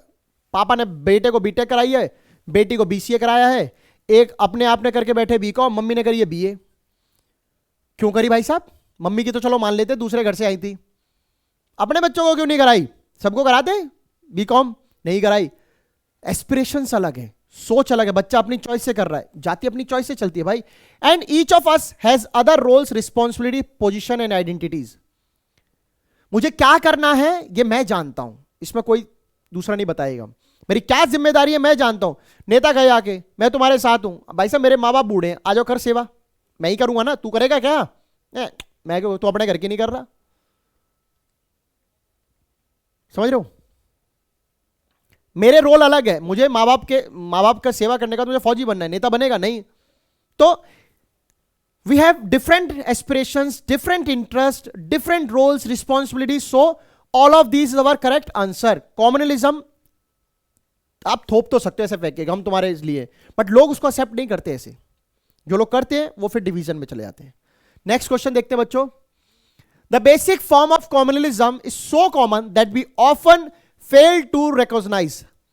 हमारी जिंदगी में हमारे हर पल कॉम्युनलिज्म अप्रोच जो है ना, क्या कहते हैं उसे, ऑपरेट होता है, पर हम फेल करते हैं। कैसे? उसको पहचान नहीं पाते। कैसे? रिलीजियस प्रिजुडिसेस होते हैं। धोती वाले भाई साहब आ रहे हैं, ये अच्छे हैं। किसी पर्टिकुलर एक रिलीजन के खिलाफ आपने जो है प्रिजुडिस बना लिया, आपने सोच बना ली कि हाँ ये रिलीजन अच्छा है, ये रिलीजन खराब है। मैं ये कहता हूं हर पानी में कंकड़ मिट्टी पत्थर है। कंकड़ मिट्टी पत्थर हर पानी में है ना, है कि नहीं? क्या हर पानी पीने लायक है? क्या हर पानी फेंकने लायक है? नहीं ना। सब पानी सब तरह का सब तरीके से यूज होता है, कोई पीने के लिए तो कोई धोने के लिए। ऐसे ही हर धर्म में अच्छे भी हैं और बुरे भी हैं। इसमें क्या गलत बात है? एक व्यक्ति के नाम पर मछली तालाब को गंदा कर देती है। मैं कह रहा हूं वो मछली ने तालाब गंदा किया है, वो मछली तो गंदी थी, तालाब थोड़ी पहले गंदा था। कोई व्यक्ति जा जाके प्रोपेगेट करता रहे मेरा धर्म अच्छा है, मेरा धर्म अच्छा है, ये तो बाद में पता चलेगा ना कैसा है कि नहीं। स्टीरियोटाइप ऑफ रिलीजन कम्युनिटीज, वो बंदा होगा उस धर्म का, अच्छा ये तो खतरनाक होगा, ये सीधा होगा। कैसे जाना? व्यक्ति तो व्यक्ति होता है भैया, धर्म ने थोड़ी कुछ बोला है, ये तो व्यक्ति कर रहे हैं जो कुछ कर रहे हैं। धर्म को बना कौन रहा है, बिगाड़ कौन रहा है? व्यक्ति, इंसान। तो यहां पे ये belief in the superiority of one religion. Communism में ये भी होता है, रोज गए हैं। मैं आपको एक एग्जांपल बताता हूं। हमारे साथ एक मित्र था, मैं कास्ट नहीं बताऊंगा उसकी, कम्युनिटी भी नहीं बताऊंगा, नहीं तो पकड़ के पता चलेगा मुझे ही ट्रोल करने लग गए बैठ के, है ना। बोला मैं भाई साहब अपने आगे किसी को नहीं समझता। मैं बोला भाई तू को है कौन? मैं ये हूं। बोला अच्छा तू यही रह और तू समझ ही मत किसी को। मैं कह रहा हूं तू छोड़ दे गांव, तू छोड़ दे शहर, तू देश ही छोड़ दे। मैं तो कह रहा हूं तू दुनिया ही छोड़ दे, क्योंकि भैया तू तो बहुत ऊपर है, और इतना ऊपर व्यक्ति यहां क्या कर रहा है? इसको तो और ऊपर जाना चाहिए, है कि नहीं भाई? जो व्यक्ति अपने आप को इतना ऊपर मान रहा है वो तो मैं कह रहा हूं ऊपर ही चला जाए तो ज्यादा बढ़िया है। जो जितना ऊपर है भगवान करे वो ऊपर ही चला जाए, भगवान की गोदी में आ जाए। भाई साहब बिल्कुल ही ऊपर आ गए हो, हम नीचे ऐसे ही ठीक है, समझ जाओ, ठीक है। तो all of this is our correct answer. So बढ़ते हैं नेक्स्ट क्वेश्चन की तरफ। In the dash, there will no official religion for the Indian state, unlike the status of neighboring countries like Buddhism in Sri Lanka and Islam in Pakistan. Hindustan जब divide हुआ था तो ऐसा division ऐसे ही हुआ है कि इस्लाम मुस्लिम पाकिस्तान जाएंगे, बाकी के जो हिंदुस्तान बचे उसमें हिंदू नहीं, जिसको भी आना आ जाओ। मतलब एक तरफ डिवीजन क्लियर कट, 50% पॉपुलेशन इधर और इधर मिक्स। जैसे बुद्धिज्म श्रीलंका में है, पाकिस्तान में इस्लाम है। हिंदुस्तान ने किसी एक रिलीजन को अपनाया नहीं है, हमने सेक्युलरिज्म अपनाया है। सभी धर्म, ऑल रिलीजन ऑल इक्वल। तो क्या है? Secular model. नेक्स्ट देखते बच्चों। According to which article all individuals and communities are free to profess, practice and propagate any religion और not to follow any. This is mentioned in right to freedom of religion. मैं मानता हूं कि right to freedom of जो religion है, जो right to freedom of religion, इसका मतलब आप समझते हो? बहुत जरूरी है समझना। Right to freedom of religion का मतलब यह कहता है कि आप कोई भी धर्म अपनाओ। मैं हिंदू हूं, मैं कोई भी धर्म अपना सकता हूं। मैं मुस्लिम हूं, मैं कोई भी धर्म अपना सकता हूं। मैं सिख हूं, मैं कोई भी धर्म अपना सकता हूं। मैं ईसाई हूं, मैं कोई भी धर्म अपना सकता हूं। ये मेरे ऊपर है। मैं किस धर्म का पालन करता हूं, यह भी मेरे ऊपर है। मैं किस धर्म को मानकर किसी और धर्म का प्रचार करता हूं, यह भी मेरे ऊपर है। मतलब कि मेरा देश मुझ पर किसी धर्म को थोपता नहीं है।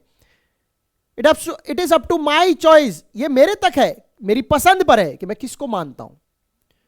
हिंदुस्तान में, मुंबई में, फिल्म सिटी में, फिल्म जगत की तमाम हस्तियां, यानी कि सलमान खान, आमिर खान, शाहरुख खान, अनिल कपूर, अनुपम खेर, सनी देओल, धर्मेंद्र, जितने भी आपको मैंने डिफरेंट डिफरेंट रिलीजन्स के लोग बताए, गणपति बप्पा की पूजा हर व्यक्ति करता है। समझ रहे हो आप? मुस्लिम होने के बाद भी गणपति, हिंदू भगवान की पूजा की जा रही है, विसर्जन किया जा रहा है। यह बेस्ट एग्जांपल है इसका। कोई व्यक्ति मुस्लिम होकर हिंदू धर्म की पूजा कर रहा है, कुछ लोग हिंदू होकर मुस्लिमों की पूजाओं में जाते हैं, उनके साथ बैठते हैं, खाते हैं, उनकी ईद रोजे में जाते हैं। क्या गलत है यार इसमें? तो right to freedom of religion जो है, प्रोपगेट आर्टिकल 25 ये कहता है कि आपको कोई भी धर्म फैलाने, प्रचार प्रसार करने की आजादी है। तो article 25। Now next is the caste system was based on. Caste system, जाति प्रथा किस पर आधारित है? ऑप्शन देखते हैं। Exclusion from other caste, caste system इसी पर ही तो है। तू उस कास्ट का, मैं इस कास्ट का, तू उस कास्ट का, ये उस कास्ट का, फलाना उस कास्ट का, division. Discrimination against other outcast group, वो जो दूर जाति का वो हमारी जाति का नहीं है, ये जो मेरी बगल में बैठा है ये मेरी जाति का है, उस गांव की जाति के लोग मेरे गांव के नहीं है, वो मेरी जाति के भी नहीं है। डिवीजन देख रहे हो कास्ट कास्ट में, तो both A and B is our correct answer. Next देख लेते बच्चों। When someone says a caste is a vote bank of one party, it usually means, कोई कहता है वोट बैंक है, पर्टिकुलर मेरी कम्युनिटी एक वोट बैंक है, इसका मतलब क्या है? आपने कई बार राजनीति में सुना होगा, कई नेता कहते हैं, आपका जैसे न्यूज वाले भी कहते हैं कि वोट बैंक ये कह रहा है, वोट बैंक किसकी तरफ है? अरे वोटों का बैंक मतलब क्या? उस बैंक में पैसों की जगह पे वोट पड़े हुए हैं, लोग बैठे हुए नहीं। वोट बैंक का मतलब है, बैंक में क्या होता है? पैसा ही पैसा। वोट बैंक का मतलब है वोटों की गिनती जिधर ज्यादा है, मतलब कि एक कम्युनिटी, एक पॉपुलेशन, जिधर लार्ज पॉपुलेशन झुके, जिस पार्टी को वोट दे वो वोट बैंक है। मेरे जो 10 दोस्त एक पार्टी को देते ये वोट बैंक है, एक को नहीं गिनते। So a large proportion of the voters from that caste vote for that party is correct. Vote इन बैंक का मतलब ही यही है कि मान लीजिए आपने किसी एक पर्टिकुलर कास्ट के पास गए, उसकी सारी कास्ट आपको वोट दे देती है, तो आपका वोट बैंक है, मेजर जो पॉपुलेशन देती है। ऐसा नहीं है कि हम ये कह रहे हैं कि भाई साहब सारी कास्ट हमेशा एक की होकर और एक को वोट दे देती, ये पॉसिबल नहीं है। हिंदुस्तान में ऐसा कभी नहीं हुआ है कि पूरी एक कास्ट किसी एक की तरफ मुड़ गई हो, हमेशा उसमें डिवीजन होता है। डिवीजन पॉलिटिशियन भी कर सकते हैं। मान लो एक ही कास्ट में दो अलग पार्टी ने दो अलग लोगों को टिकट दे दी, लोग बटेंगे। अब कास्ट एक ही है, कास्ट से खड़े होने वाले दो लोग हैं, अब कास्ट किसकी तरफ जाए? जैसे मैं एग्जांपल लेता हूं हरियाणा का। हरियाणा में बोलते हैं ऐसा जाट लैंड है, 60% पॉपुलेशन जाटों की है, तो इसका मतलब वहां से जो कैंडिडेट खड़ा होगा वो तो हरियाणा में लीड करेगा। बट आप देखना अलग अलग पार्टीज जाट कम्युनिटी के जाट लीडर्स को खड़ा कर देती हैं। अब कम्युनिटी के ऊपर यह दबाव है कि वो किसको सपोर्ट करे, सारे तो जाट है। तो आप बताओ कि कास्टिज्म को डिफिकल्ट बनाना, कम्युनिटी को डिफिकल्ट बनाना पॉलिटिशियन के लिए इजी है, तो वहां नहीं चलती। सो लार्ज पॉपुलेशन जिधर मान लो जाट वोट देंगे, फिर वो उनका वोट बैंक होंगे लोगों का। सो करेक्ट आंसर है option A. Moving to next बच्चों। If exclusive attention is given only to caste, it can divert attention from. आप बोल रहे हो कास्ट ही कास्ट, दिन रात उठते बैठते, अब भाई साहब मेरी कास्ट, अरे ऐसे भाई साहब आइए चाय पीजिए बैठिए, मेरी कास्ट के बंदे की शादी, अरे चलो यार मेरे भाई की शादी है। तो जब व्यक्ति कास्ट कास्ट करता है तो वो कभी डेवलपमेंट की नहीं सोचेगा, उसे करप्शन से भी फर्क नहीं पड़ जाएगा। उसी की कास्ट का आदमी, उसी की कास्ट का नेता उसको लूट खा रहा है, अपनी कम्युनिटी को लूट रहा है यार, और फिर भी नहीं बंदे समझ रहे। तो पॉवर्टी भी कभी ध्यान नहीं देगा, development, corruption, all of this is our correct answer. Next question देखते हैं। आई होप आपको मजा आ रहा होगा भाई। देखो चीजें ना, प्रैक्टिकल लाइफ जो एग्जाम्पल है ना, वो हमें हर कुछ सिखाते हैं। मैं हमेशा एक बात कहता हूं बच्चों को, कहने को तो शायरी मानो या कविता मानो, बट मैं शायरी नहीं मानता। बहुत बेसिक सी लाइन है आपके लिए, मैं आपको बताऊं कि आपके सामने ना सफलता, मेहनत और कठिनाई, यानी कि उल्टा अगर कर ले, पहले कठिनाई आएगी, फिर आप परिश्रम करना, फिर सफलता। कठिनाई, परिश्रम और सफलता ना, ये वो मोती हैं जिंदगी के जो आपके सामने हमेशा आपको बिखरते हुए मिलेंगे। कभी सफलता आएगी जल्दी, कभी कठिनाई आएगी बहुत ज्यादा, कभी फिर आपको मेहनत करनी पड़ेगी। ये तीन मोती आपकी जिंदगी में हमेशा बिखरे रहेंगे, और मैं ये मानता हूं कि इन तीनों का बिखरे रहना और आपके पास होना भी जरूरी है, वरना कोई सेंस नहीं रहेगा लाइफ में कंपटीशन का। अरे यार मुसीबत नहीं आएगी तो आपको पता ही नहीं चलेगा कि इस सिचुएशन से लड़ना कैसे। जैसे आपको पता है ना भाई, अमेरिका वालों को यूरोप ने स्मॉल पॉक्स से मारा था, मतलब उन्हीं से लीड किया था, क्योंकि उनको पता ही नहीं था बीमारी कैसी है। हमें जब तक कठिनाइयां पता नहीं चलेंगी, हमें जब तक प्रॉब्लम्स पता नहीं रहेंगी कि हाँ भाई इस प्रॉब्लम ये ऐसे आती है तो ऐसे लड़ना है। अचानक जब कभी सपोज करो आज आप हो, आपके माँ बाप है वो आपको सपोर्ट कर रहे हैं, आप भाई साहब टेंशन फ्री हो, बट एक दिन ऐसा आया कि जब आपके माँ बाप नहीं रहे। आएगा जिंदगी में दिन, ऐसा आता है, सबकी जिंदगी में दिन आता है जब बच्चों के सर से माँ बाप का साया उठना ही है। उस दौरान आप कैसे रिएक्ट करोगे? कोई प्रॉब्लम आई तो आपने तो सीखा ही नहीं भाई साहब उसे लड़ना, तो बेटर है कि आप सही टाइम पे लड़ना सीखो चीजों से। मैं आपको यही समझा रहा हूं कि कठिनाई, परिश्रम और सफलता वो मोती हैं जो आपकी जिंदगी में हमेशा रहेंगे, हर मोमेंट पे आएंगे। बस आपको क्या बनना है, आपको वो धागा बनना है जो इन तीनों चीजों को एक लाइन से बना के रखे, कभी बिखरने ना दे, क्योंकि बिखरे तो कभी किसी से सामना किसी से सामना। आप सीक्वेंस बनाना, आप वो धागा बनना कि उसमें पहले कठिनाई आए, फिर आप परिश्रम करो और फिर आपको सफलता मिले। आपको वो धागा बनना है, वो मजबूत धागा बनना है जो इनको सीक्वेंस में बना के रखे और अपने को बांध के रखे कि कहां जाएगी सफलता, कहां जाएगी मेहनत और कहां जाएगी कठिनाई। बिखरी ना तो फिर आपकी नहीं बन सकती चीजें, आपको इन्हें संभालना होगा। ये मतलब वैसे ही है, कोई ज्यादा वैसा ज्ञान नहीं है, बट आप समझो, मैंने चीजों को देखा, सीखा। आप जिंदगी में पैसा ना कमा पाओ चलेगा, आप जिंदगी में ज्यादा किसी के प्रिय रहो, लविंग रहो, नहीं रहो चलेगा, बट आपका जो कर्तव्य है ना वो आपको पूरा करना आना चाहिए।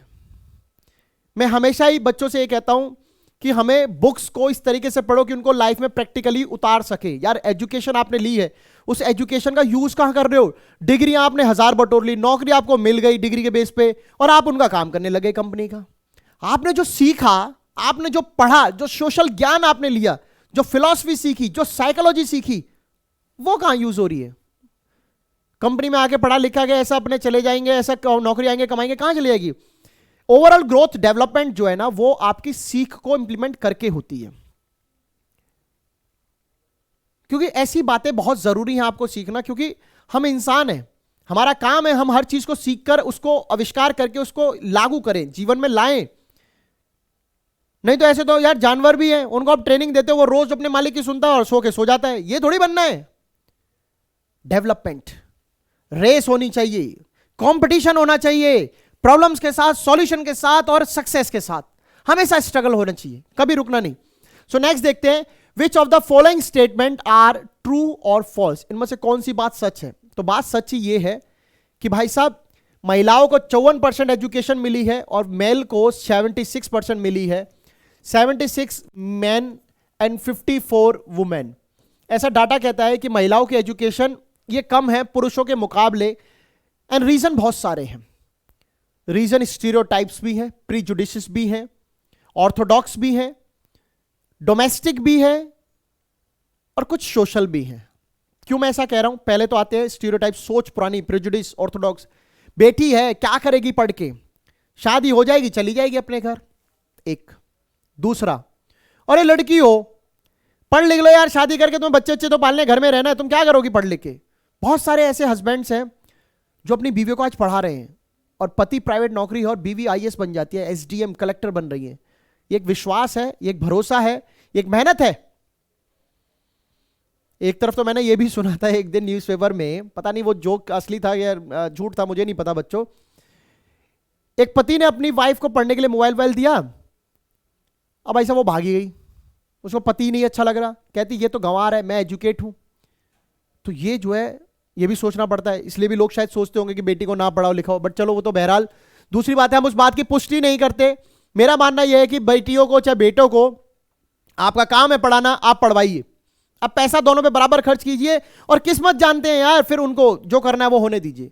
नेक्स्ट क्वेश्चन देखते हैं बच्चों, विच of the following is true about equal remuneration act 1977? Equal remuneration act 1977 है या फिर ये क्या है भाई? आई थिंक ये मिस्टेक है, 1976 होना चाहिए, 77 नहीं होगा। क्या कहता है ये कहता है इक्वल रेम्यूनरेशन, इसका मतलब है बराबर तनख्वाह, बराबर वेजेस। इक्वल रेम्यूनरेशन का मतलब यह है कि आप चाहे मैन हो चाहे आप वुमेन हो, अगर आप कोई काम करते हो, मान लो मैन एक मैनेजर का काम कर रहा है, उसको 50,000 मिल रहे हैं, और एक फीमेल मैनेजर का काम कर रही है बट उसको 30,000 मिल रहे हैं। यहां पर पंगा है। इक्वल रेम्यूनरेशन कहता है कि सेम काम सेम पैसा कोई भी जेंडर, सेम काम सेम पैसा कोई भी जेंडर। दैट मींस आप मेल फीमेल में बट टारगेट करो, आप ये देखो कि आपको काम किस पोस्ट पे करवाना है, क्या काम करवाना है। अब वुमेन कैपेबल है, मैन कैपेबल है, दोनों कैपेबल है, तो पैसा तो आप दो। ऐसा थोड़ी जब आप इंटरव्यू लेते हो तो ये कहते हो अच्छा मेल हो, मैं भी मेल हूं, वेरी गुड यार, डायरेक्टली क्लियर, जाओ नौकरी करो। वुमेन आइए बैठिए। मैडम कैसे करोगे काम, कमजोर से लग रहे हो आप तो, जो है दिन रात क्या बैठा मैडम, अपने घर जाओ आराम से बच्चे बच्चे पालो। गलत है ये। इक्वल रेम्यूनरेशन कहता है कि आप सेम काम पे अगर किसी को रखते हो तो पहले तो उसको पैसा बराबर दो। That means It says it should be paid what equal wages should be paid to for equal work. Same काम के सेम पैसे. नेक्स्ट क्वेश्चन देखते बच्चों. Briefly discuss the results of feminist movement. तो भाई साहब फेमिनिस्ट मूवमेंट के बहुत असर पड़े हैं और जरूरत थी इन फेमिनिस्ट मूवमेंट की, बिकॉज वुमेन का अपलिफ्टमेंट होना बहुत जरूरी है in education, in social, domestic, political, हर जगह से. तो देखते हैं. The main result of the feminist movement is that we can find women working in various fields like doctors, engineers, lawyers, managers, and school and colleges teacher, which were earlier reserved for men only. महिलाओं की सोच समझ में आई, महिलाओं का सम्मान समझ में आया, महिलाओं की ताकत का जब पता चला, तो आज की डेट में पुरुष जहां नहीं जाता है वहां महिला पहुंच जाती है. स्कूल्स में, कॉलेजेस में, टीचिंग में, लाइब्रेरी में, लॉयर्स में, पुलिस में, डिफेंस में, सब जगह महिलाएं जा रही हैं. ये पहले नहीं होता था. So even in some parts of the world like in Scandinavian countries like Sweden, Norway and Finland, the participation of women in public life is very high. This is highly upsetting condition, यानी कि बहुत दुख की बात है, very sad condition for India, कि पूरे विश्व में महिलाओं का डंका बोल रहा है. स्कैंडिनेवियन कंट्रीज में महिलाएं नेता बन रही हैं, हाउस की लीडर बन रही हैं, पार्टी की मुखिया बन रही हैं, और हिंदुस्तान में अभी महिलाओं को लोकसभा, राज्यसभा में 33% का दर्जा भी नहीं मिल पाया. अभी महिलाएं आई नहीं है. मैं तो कह रहा हूं 50% कर दो, फायदे में रहोगे. जैसे घर में शांति रहती है ना, लोकसभा में भी शांति बनी रहेगी. बहुत सारे चुटकुले बनते ना, सुंदर लोकसभा सांसद होगी तो सांसदों की पूरी हाजिरी रहेगी. बात यह नहीं है. बात यह है कि कंपटीशन बढ़ जाएगा और अच्छा होगा. महिला अगर आधी रहेंगी और पुरुष आधे रहेंगे, अपने आप पता चल जाएगा. वो कहेंगे महिला हमसे आगे निकल रही है, कम से कम इस बहाने आएंगे तो सही, इस बहाने नेता काम करेंगे तो सही. इसीलिए हमारी सरकार ने प्रोविजन बनाया था लोकल गवर्नमेंट में, यानी कि रूरल और पंचायत नगर पालिका जो थी, कि महिलाओं को 1/3 रिजर्वेशन दे दिया जाए. 100 सीटों में 30-33 सीटें जो हैं वो महिलाओं के लिए रिजर्व कर दी जाए. क्योंकि महिलाएं अपने आप को अब दूर, असहाय महसूस कर रही थी, हेल्पलेस, कि भाई जो कुछ हो रहा है मैन के नाम पर, प्रॉपर्टी तो मैन के नाम पर, नेता तो आदमी, सरपंच तो आदमी. अब महिलाएं भी हैं. आपको हाल ही में पता है निगम पार्षद के चुनाव हुए हैं दिल्ली में, महिलाओं ने बहुत सीटें हासिल करी हैं, अच्छी बात है, अपलिफ्टमेंट. सो ये पहले पॉसिबल नहीं था. बढ़ते हैं नेक्स्ट क्वेश्चन की तरफ. Briefly discuss the private public division of labour. भाई साहब प्राइवेट पब्लिक का मतलब यह है, प्राइवेट मतलब घर के काम महिलाएं, पब्लिक मतलब जगत के काम पुरुष. सो आपने बॉयज गर्ल्स या मेल फीमेल में जेंडर को बांट दिया. बोला कि in most families women do all sorts of work. हर तरह के काम, जैसे खाना बनाएंगी महिलाएं, सफाई करेंगी महिलाएं, कपड़े धोएंगी महिलाएं, टेलरिंग कपड़ा बुनाई बुनाई वो करेंगी महिलाएं, बच्चों की देखभाल महिलाएं, आपकी सोच की जो केयर करनी है वो भी महिलाएं, आपको खाना बनाने देने वाली महिलाएं, आपको कपड़े धोने वाली महिलाएं, आपको बच्चा भी प्रदान करने वाली महिलाएं. पर आपने क्या प्रदान किया है? डिवीजन. घर में हो, घर में रहो, क्या करना है महिला हो. So on the other side man do all the work outside the home. घर के बाहर ऑफिस का काम, पैसे कमाना, ये मेरा काम है. So we can find this type of sexual division of labour in most families. और इस तरीके का डिवीजन तकरीबन घरों में देखने को मिलता है. आप आज भी देख सकते हो.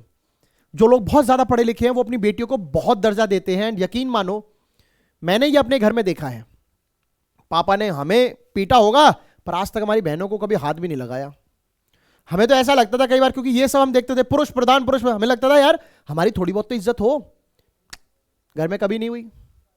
बेटी बेटी हर समय बेटी, बेटी को बेटा बोलते थे. कभी आपने सुना है जिसके घर बेटा हो उसको ये बोला बेटी, मेरी प्यारी बेटी तरह? नहीं, प्यार से बेटी को बेटा कहते हैं, मतलब इतना प्यार. और हमें देखो, घर के सारे अस्त्र, जूता चप्पल चक्रा बेलन डंडे झाड़ू. हम अपनी बहनों से लड़ाई करते थे, बहन भी हमें कूट रही है, क्योंकि भाई हम शुरू से बहुत पतले रहे, हमारी स्थिति इतनी नहीं थी, हम बहुत गरीब शरीर लेके पैदा हुए, एकदम इतना गरीब शरीर कि अपनी हड्डियां दिखती थी, बगल के लंग्स फेफड़े ऐसे नजर आते थे कि कल ही निकल जाएंगे. किसी ने धक्का मारा तो कब्जा हमारे जो शरीर का वो बाहर निकल जाएगा.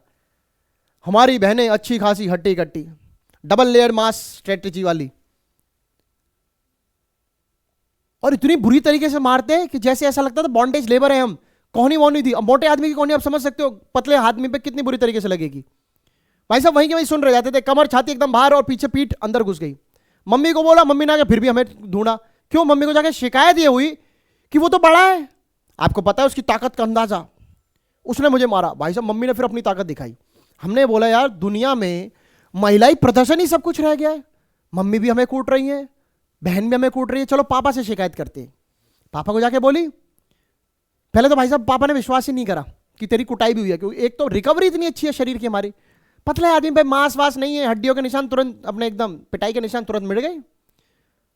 जब ऐसा किया, पापा जब खाना खाने बैठे, हमने बताया कि भैया बहन ने मारा है पापा। पापा ने, भाई लड़ाई मत करा। अरे यार रिजल्ट दो हमको,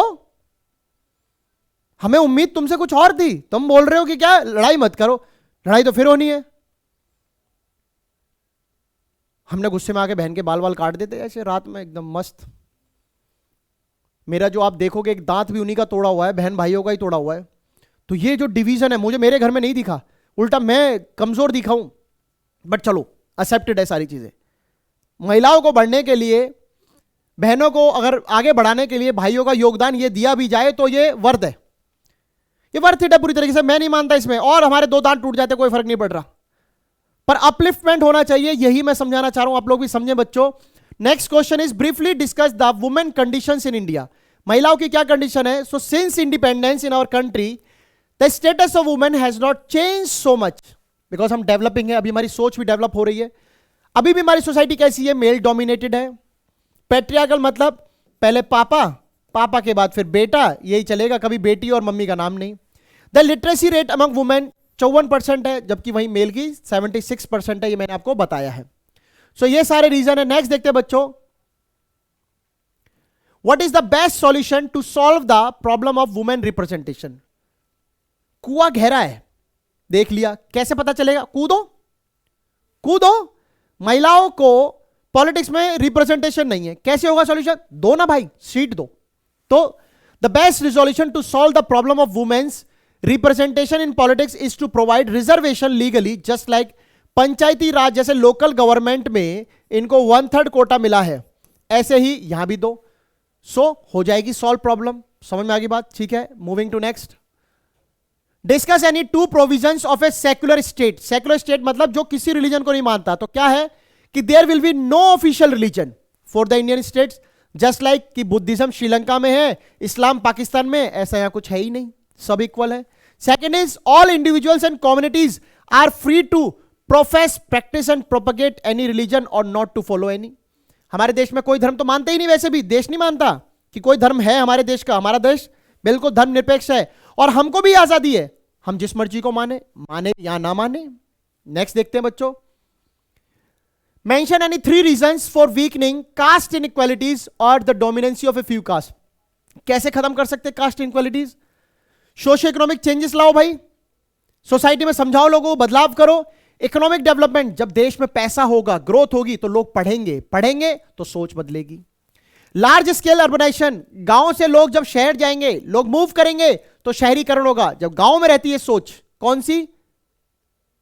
कास्ट इनइक्वालिटीज की सोच गांव में रहती है, नहीं रहेगी, लोग ही नहीं रहेंगे तो। नेक्स्ट क्वेश्चन देखते हैं बच्चों, briefly discuss the present scenario of the caste system in India.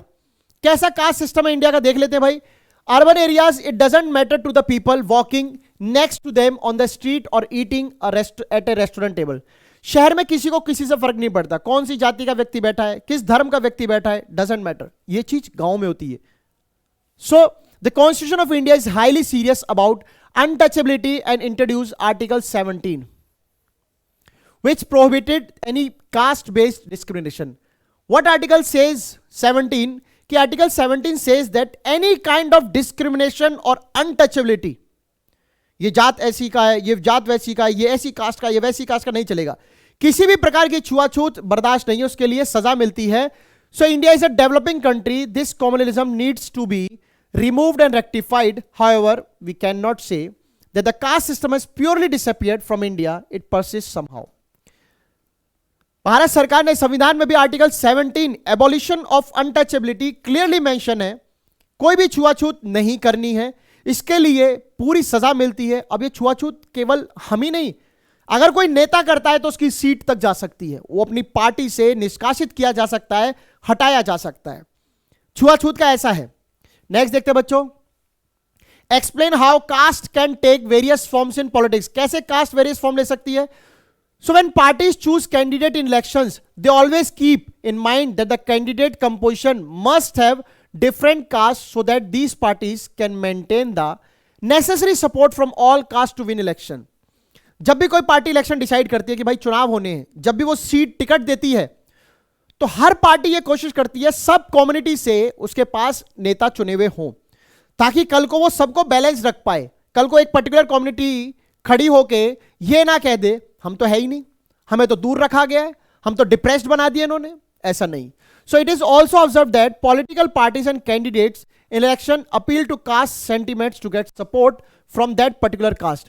और ऐसा देखा है कि जब नेता होता है वो पर्टिकुलर अपनी कास्ट से ज्यादा जुड़ा हुआ होता है, तो फिर उन्हीं से सेंटिमेंट्स है उनके, तो उन्हीं से वोट मांगते हैं, भाई साहब दे देना, इनडायरेक्टली डायरेक्टली इशारे कर देता है। So therefore even if needed they started favouring some of them and were seen as their representatives. तो इसी बहाने वो सपोर्ट करता है, उनसे मदद मिलती है और उनको रिप्रेजेंटेटिव बनाते हैं। सो पार्टी कैसे कास्ट को खेलती है आप ये देख सकते हो। नेक्स्ट देखते हैं बच्चों, briefly explain the role of politics in caste. क्या रोल है पॉलिटिक्स का? तो सेम वैसा ही रहने वाला है कि each caste is trying to become more prominent by incorporating neighbouring caste और sub caste that were previously not included. कोई पार्टी का नेता खड़ा हो गया, उसको पता है मुझे तो जीतना है, एंड गोल तो मेरा जीतना है, तो मैं अपनी कम्युनिटी से वोट मांगता हूं और दूसरी पार्टी को भी इन्वॉल्व करता हूं। दूसरी कम्युनिटी को मतलब दूसरी जो जातियां हैं उनको इन्वॉल्व करते हो, भाई साहब आ जाओ, हम सर्व विकास की बात कर रहे हैं, सबका विकास, सबका साथ, सबका विकास, हर कम्युनिटी को इन्वॉल्व कर रहे हैं। अब हम एक कम्युनिटी के नहीं है, मैं बनिया हूं तो मैं ये नहीं चाहता कि बनिया होकर बाकी कास्टों को पीछे छोड़ दिया जाए, सब इंक्लूड हो। So in the race of superiority various caste groups enter into a coalition by making a dialogue और negotiation with other caste and community. रातों रात नेता आते हैं, दूसरी कास्ट जो जातियां हैं उनके पास बैठते हैं, हुक्का पीते हैं, उनके साथ चाय पीते हैं, सिर्फ इसलिए कि उनको इन्वॉल्व किया जा सके, उनको अलग थलग ना महसूस हो। So it is also seen that new kinds of caste group like backwards और forwards have come into existence. अब आपने देखा ही है ST, SC, other backward, forward, lower backward, middle backward, कई प्रकार की जातियां, ये डिवीजन हो रहा है। एंड पॉलिटिक्स में यही रोल है कि आप सबको मिलाकर चलेंगे तो ही आप काम हो सकता है, और लोग कोशिश कर रहे हैं, तो ये रोल है बच्चों।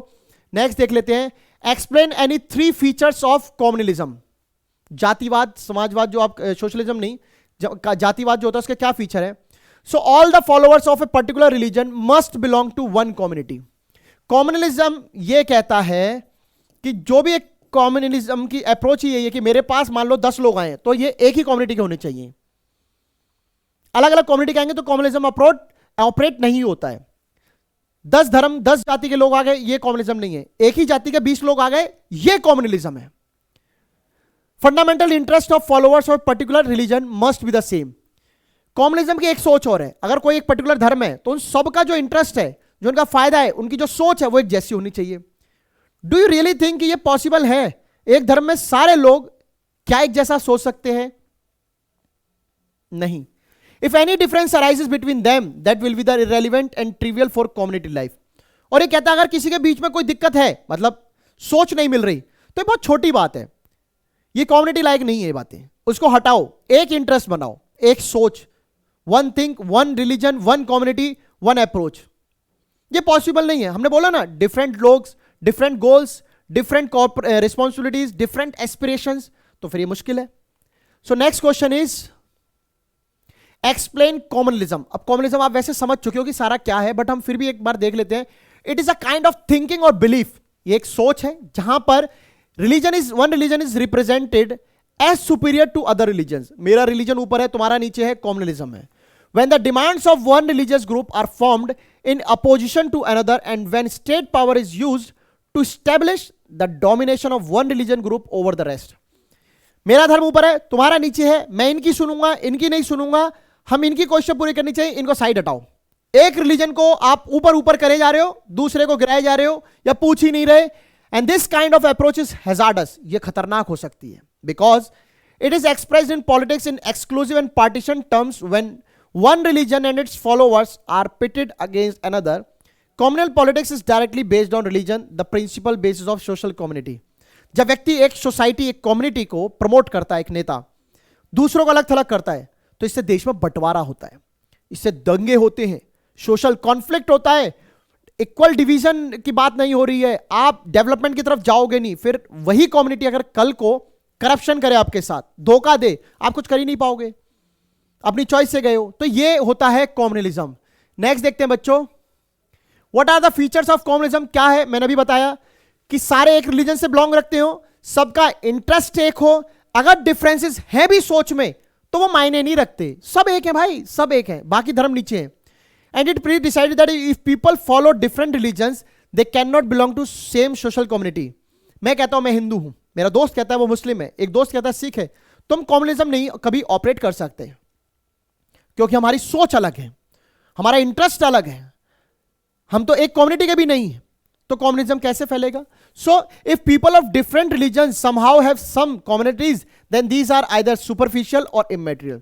और कम्युनिज्म की अप्रोच ये कहती है कि आप अलग धर्म के हो और आपकी अलग सोच है, बट अगर आप कम्युनिज्म चाहते हो तो इसको इग्नोर कर दो, आप सोच ही मत रखो ऐसी, ये सब सुपरफिशियल वैसे दिखावटी है, आप एक जाति के हो जाओ, एक सोच रखो और बाकी सब त्याग दो। सो नेक्स्ट क्वेश्चन इज बच्चों, नेक्स्ट पॉइंट भी है, the interest of various communities are bound to be different and involve conflict. Communism ये कहता है जब अलग सोच होती है तो झगड़े होते हैं, लड़ाई होती है, एक जाति, एक धर्म, एक सोच रहेगी तो कुछ नहीं होगा। आपको लगता है ऐसा, बताना। In communism, it is also observed that people belonging to different religion cannot live as equal citizen within one nation. अलग अलग धर्मों के लोग एक साथ नहीं रह सकते, इक्वालिटी में नहीं रह सकते, उनमें लड़ाइयां होंगी, कॉन्फ्लिक्ट होंगे, देश पीस नहीं रहेगा। हिंदुस्तान में नहीं है क्या? अरे एक्सेप्शन तो हमेशा होती हैं, रह तो रहे इतनी शांति से। If people belonging to different religions live together, then either one of them has to dominate the rest to form different nations. और अगर अलग अलग जाति धर्म के लोग रहेंगे तो किसी एक का डोमिनेंस होगा और बाकी वो सबको नीचे होगा। यार कैसी बातें कर रहे हो। हिंदुस्तान में बेस्ट एग्जांपल है इस चीज का, सेक्युलरिज्म। कोई कम्युनिटी ऊपर नहीं है, कोई धर्म ऊपर नहीं है, सब लोग मिलकर रह रहे हैं, किसी एक धर्म को ऊपर बनाया हो, किसी एक धर्म को नीचे करा हो, कहां किया है भाई। हिंदुस्तान में सब धर्मों को समान अधिकार है। आप हिंदुस्तान कहते हो, क्या यहां पे हिंदू की चलती है? नहीं। क्या यहां पे मुस्लिम की चलती है? नहीं। सिख की? नहीं। ईसाई? नहीं। क्रिश्चियन? नहीं। बुद्धिज्म? नहीं रे। जैन? नहीं। ऑल आर इक्वल, सेक्युलरिज्म है भाई। सो नेक्स्ट क्वेश्चन देखते हैं बच्चों, explain the provisions of a secular state, यानी कि बेनिफिट्स ही क्या है। So there will be no official religion, कोई रिलीजन नहीं है, जैसा कि श्रीलंका में बुद्धिज्म और पाकिस्तान में इस्लाम है। सभी कम्युनिटीज फ्री हैं, अपने कोई भी धर्म को अपनाओ, प्रचार करो, मानो मत मानो। कॉन्स्टिट्यूशन भी डिस्क्रिमिनेशन करने से मना करता है। अगर आप grounds on the grounds of religion, caste, colour, creed, race, गोरा काला, लंबा चौड़ा, पतला, अमीर गरीब, ऊंची जाति नीची जाति, देश विदेश, हिंदू मुस्लिम सिख ईसाई, कोई भी डिवीजन किया ना, सजा मिलेगी। नेक्स्ट देखते हैं बच्चों, कॉन्स्टिट्यूशन ने अनटचेबिलिटी को बैन किया है, आर्टिकल 17 आपको पता ही है। वन ऑफ द फाउंडेशन है हमारा सेक्युलरिज्म, हमें पता है federation, democratic, socialist, republic, secularism, ये हमारा एक बेस है। And communism need to be combated because it threatens the very idea of India that is secularism. यानी कि जो कम्युनलिज्म है वो सेक्युलरिज्म का विरोधी है, सेक्युलरिज्म का विरोधी है। कम्युनिज्म कहता है one community, one religion superior, secularism कहता है no one, all are equal, सब बराबर हैं। We know that the secular constitution is very much needed to fight communalism, but remember, it is not sufficient. ये जरूरी पूरा भी नहीं है, because communism needs to be countered in everyday life. Religious based politics also need to be countered in the arena of politics. क्यों secularism और communism बराबर चल रहे हैं? हम कहते हैं कोई धर्म बराबर नहीं है, बट गली नुक्कड़ राजनीति में लोकल आम लोग रोजमर्रा की जिंदगी में कहते हैं दूसरी जाति का है, बच के रहियो, अच्छा नहीं है। तू मेरी जाति का, अरे भाई कैसी बात, गले मिल गए। दूसरी जाति, अरे इससे नहीं मिलना, गंदा आदमी, ऐसी सोच बनाते हैं। सो नेक्स्ट क्वेश्चन इज बच्चों, explain the conclusion of politics in caste. Caste politics का क्या है, क्या कंक्लूजन दे सकते हैं? तो it gives an advantage to various disadvantage communities who demand their share of power. तो पहला तो यह है कि भाई पॉलिटिक्स में अगर कास्ट होगी तो जो कास्ट बची हुई है वो सीधा के कहे वोट लेना है, हमारा काम करोगे तो वोट देंगे, हम तुम्हारे को वोट देंगे, सब एक benefit. Caste politics has helped people from Dalit, OBC caste gain better decision making assess. तो आपको बताया ना मैंने, जो कास्टों को अब तक कोई पूछता नहीं था, दलित, एसटी, एससी, ओबीसी, आज उनके कैंडिडेट्स जीत रहे हैं, तो पूछ हो रही है उनकी। Various political and non political organisations have been continuously demanding an end to discrimination against different castes so that these also have more dignity and more access to land resources and opportunities. बड़ी cast resources भी ज्यादा use करेगी, educated भी होगा, देश में इनका ही फायदा होगा। पॉलिसीज बनेंगी तो अमीरों के लिए, पढ़े लिखे लोगों के लिए। जो एसटी एससी ओबीसी है उनका क्या? तो कई सारी एनजीओ ये चाहती हैं कि भाई साहब ये यहीं स्टॉप हो जाए, ये डिस्क्रिमिनेशन यहीं बंद हो जाए ताकि सबका अपलिफ्टमेंट हो सके। इसी के लिए exclusive attention is given only to caste. It can divert attention from other significant concern like poverty, development and corruption. जब व्यक्ति जाति जाति करता है तो वो भांति भांति का हो जाता है, यानी कि ना उसका ध्यान करप्शन पे रहेगा, ना उसका ध्यान डेवलपमेंट पे रहेगा, ना उसका ध्यान जो कभी अपनी खुद की एजुकेशन पे रहेगा, किसी पे नहीं रहेगा, वो जाति जाति करता रहेगा। तो ये इसके इफेक्ट्स हैं भाई। Next question is the man can not do the house work and women can not do the office work, defend this statement. Actually ये बात है कि कोई नहीं कर सकता, कहां नहीं कर सकता, ऐसा कुछ नहीं है। मैं बता देता एग्जाम्पल के थ्रू। वही आदमी जो घर का काम नहीं करता, उसको होटल में जाके बर्तन मांजने के पैसे मिले, खाना बनाने के पैसे मिले, करेगा? वही महिला जो घर में काम कर रही है, बाहर जाके अगर काम करेगी तो उसके बदले उसे पैसे मिलेंगे। So is indeed found in most families. ये सब जगह देखने को मिलता है, because it is nowhere, but ध्यान रखना, nowhere written that women are made for house work. ये कहीं नहीं लिखा है कि महिलाएं केवल घर का ही काम करेंगी और पुरुष केवल ऑफिस के। समझ में आ रही बात? ये कहीं नहीं लिखा है, ध्यान रखना। मैन वुमेन में सबसे अच्छी बात यही है, कहीं नहीं लिखा पुरुष ऑफिस का काम करेगा, महिला घर का काम करेगी, ऐसा कहीं नहीं लिखा है। ये हमने बनाया है, private public division made by us, हमने किया है। सो नो वेयर रिटन कि वुमेन घर में काम करेगी and man are made for office work. It is the orthodox और पैट्रियार्कल अप्रोच है हमारी सोसाइटी की, जिसमें ऐसा देखने को मिलता है। So it is incorrect that man can not do the house work and women can not do the office work. So आपको समझ में आ गई? ये बात सही नहीं है कि मैन केवल ऑफिस वर्क करेगा, वुमेन घर का काम करेगी। यार वही आदमी जो आज होटल में बर्तन साफ कर रहा है, खाना बना रहा है, ये तो महिलाओं के काम थे ना, आप क्यों कर रहे हो फिर होटल में? ज्यादातर होटल में देखना आप आदमी मिलेगा, महिलाएं घर का काम की जगह ऑफिस में मिलेंगी, इंजीनियर, लॉयर, डॉक्टर, टीचर तो है नहीं। So they think that housewife is the duty, housework is the duty of women, so they do it. But on the contrary, when these jobs are paid and man are ready to take up these kinds of work, for example tailor का काम, हलवाई का काम पुरुष कर रहे हैं, and on the other hand women get a chance to work outside the house like teacher jobs, तो महिलाएं भी कर रही हैं। यही मैंने आपको इसमें समझाया है, यही इसमें एग्जाम्पल में लिखा हुआ है। समझ रहे हो आप कि नहीं? कि महिलाएं घर में ही काम करें ये लिखा नहीं है। महिलाएं बाहर भी काम कर सकती हैं, घर में भी कर सकती हैं, पुरुष घर में भी कर सकता है, बाहर भी कर सकता है। ये डिवीजन प्राइवेट और पब्लिक बनाया हुआ हमारा है, और ये शुरू से ही होता है, ऑर्थोडॉक्स पैट्रियार्कल है। बेटी है, घर का काम करेगी, घर में ही रहना है, चौका बर्तन करो, पढ़ाई करके क्या करोगी, ये सब। So next is how feminist movements played their role in providing equality to women, support this statement। यानी कि जो फेमिनिस्ट मूवमेंट हुए, महिलाओं के भले के लिए जो आंदोलन हुए, कैसे उसने फीमेल को हेल्प किया है, ये जस्टिफाई करना है। So they were organised to provide equality. पहली बात तो पर्सनल लाइफ में इक्वालिटी चाहिए, फैमिली लाइफ में इक्वालिटी चाहिए, यही बात हुई है। Because only man were allowed to participate in public affairs. बाहर जाएगा आदमी, ऑफिस जाएगा आदमी, चुनाव लड़ेगा आदमी, पर धीरे धीरे जैसे जैसे जेंडर के मुद्दे हुए कि भाई all are equal, man women are equal, तो महिलाओं के लिए लोगों ने सोचा। So gender was raised in politics and women in different parts of the world organised and agitated for equal rights. केवल भारत में नहीं, बाहर के देशों में महिलाओं को लेकर लोगों में सेंसिटिविटी आई, लोग जागरूक हुए कि हाँ यार हम तो भूल ही गए, 50% की पॉपुलेशन हमारी महिलाओं की है, 50% हम है, आधे आधे हैं हम, फिर आधा ही देश काम कर रहा है यार, आधा बंदा तो घर में बैठा है हमारा। सोचो, आपकी महिला अगर आपके साथ काम करे और आप जितना काम करो वो भी उतना ही काम करे, और 10,000 आप कमाओ, 10,000 वो कमाए, घर में 20,000 आए, और अभी पहले कितने आ रहे थे? 10,000। नुकसान है ना। तो महिलाओं को मिला, because women constitute half of humanity, however their role in public life and public offices were almost minimised. पर हालांकि ऑफिस में उनको काम नहीं देते हम लोग। सो वेरियस बहुत सारे आंदोलन हुए to provide an extension of voting rights to women to enhance the status of political, legal, educational and career opportunity. कई सारे अरब देशों में महिलाओं को वोटिंग करने का अधिकार नहीं थे, बहुत हाल ही ताजा में मिले हैं उनको अधिकार। आपने देखा है कि हमने फ्रेंच रेवोल्यूशन में पढ़ा था कि महिलाओं को वोटिंग राइट नहीं थे, एडल्ट सफरेज की बात की जाती थी, पुरुष को अधिकार दिए गए, पर कैसा अधिकार? महिलाओं को तो पूछ ही नहीं रहे, काय का एडल्ट? एडल्ट तो महिलाएं भी हैं। तो वो जो है उनको राइट नहीं मिले। तो यही है फेमिनिस्ट मूवमेंट्स का रोल कि महिलाओं को राइट मिले, महिलाओं को इक्वल एजुकेशन मिले, लीगल राइट्स, सब कुछ उनको बराबर मिले। नेक्स्ट क्वेश्चन है बच्चों, the condition of women is not so good in India, give judgement on this statement. बिल्कुल सही बात है, नहीं है सही।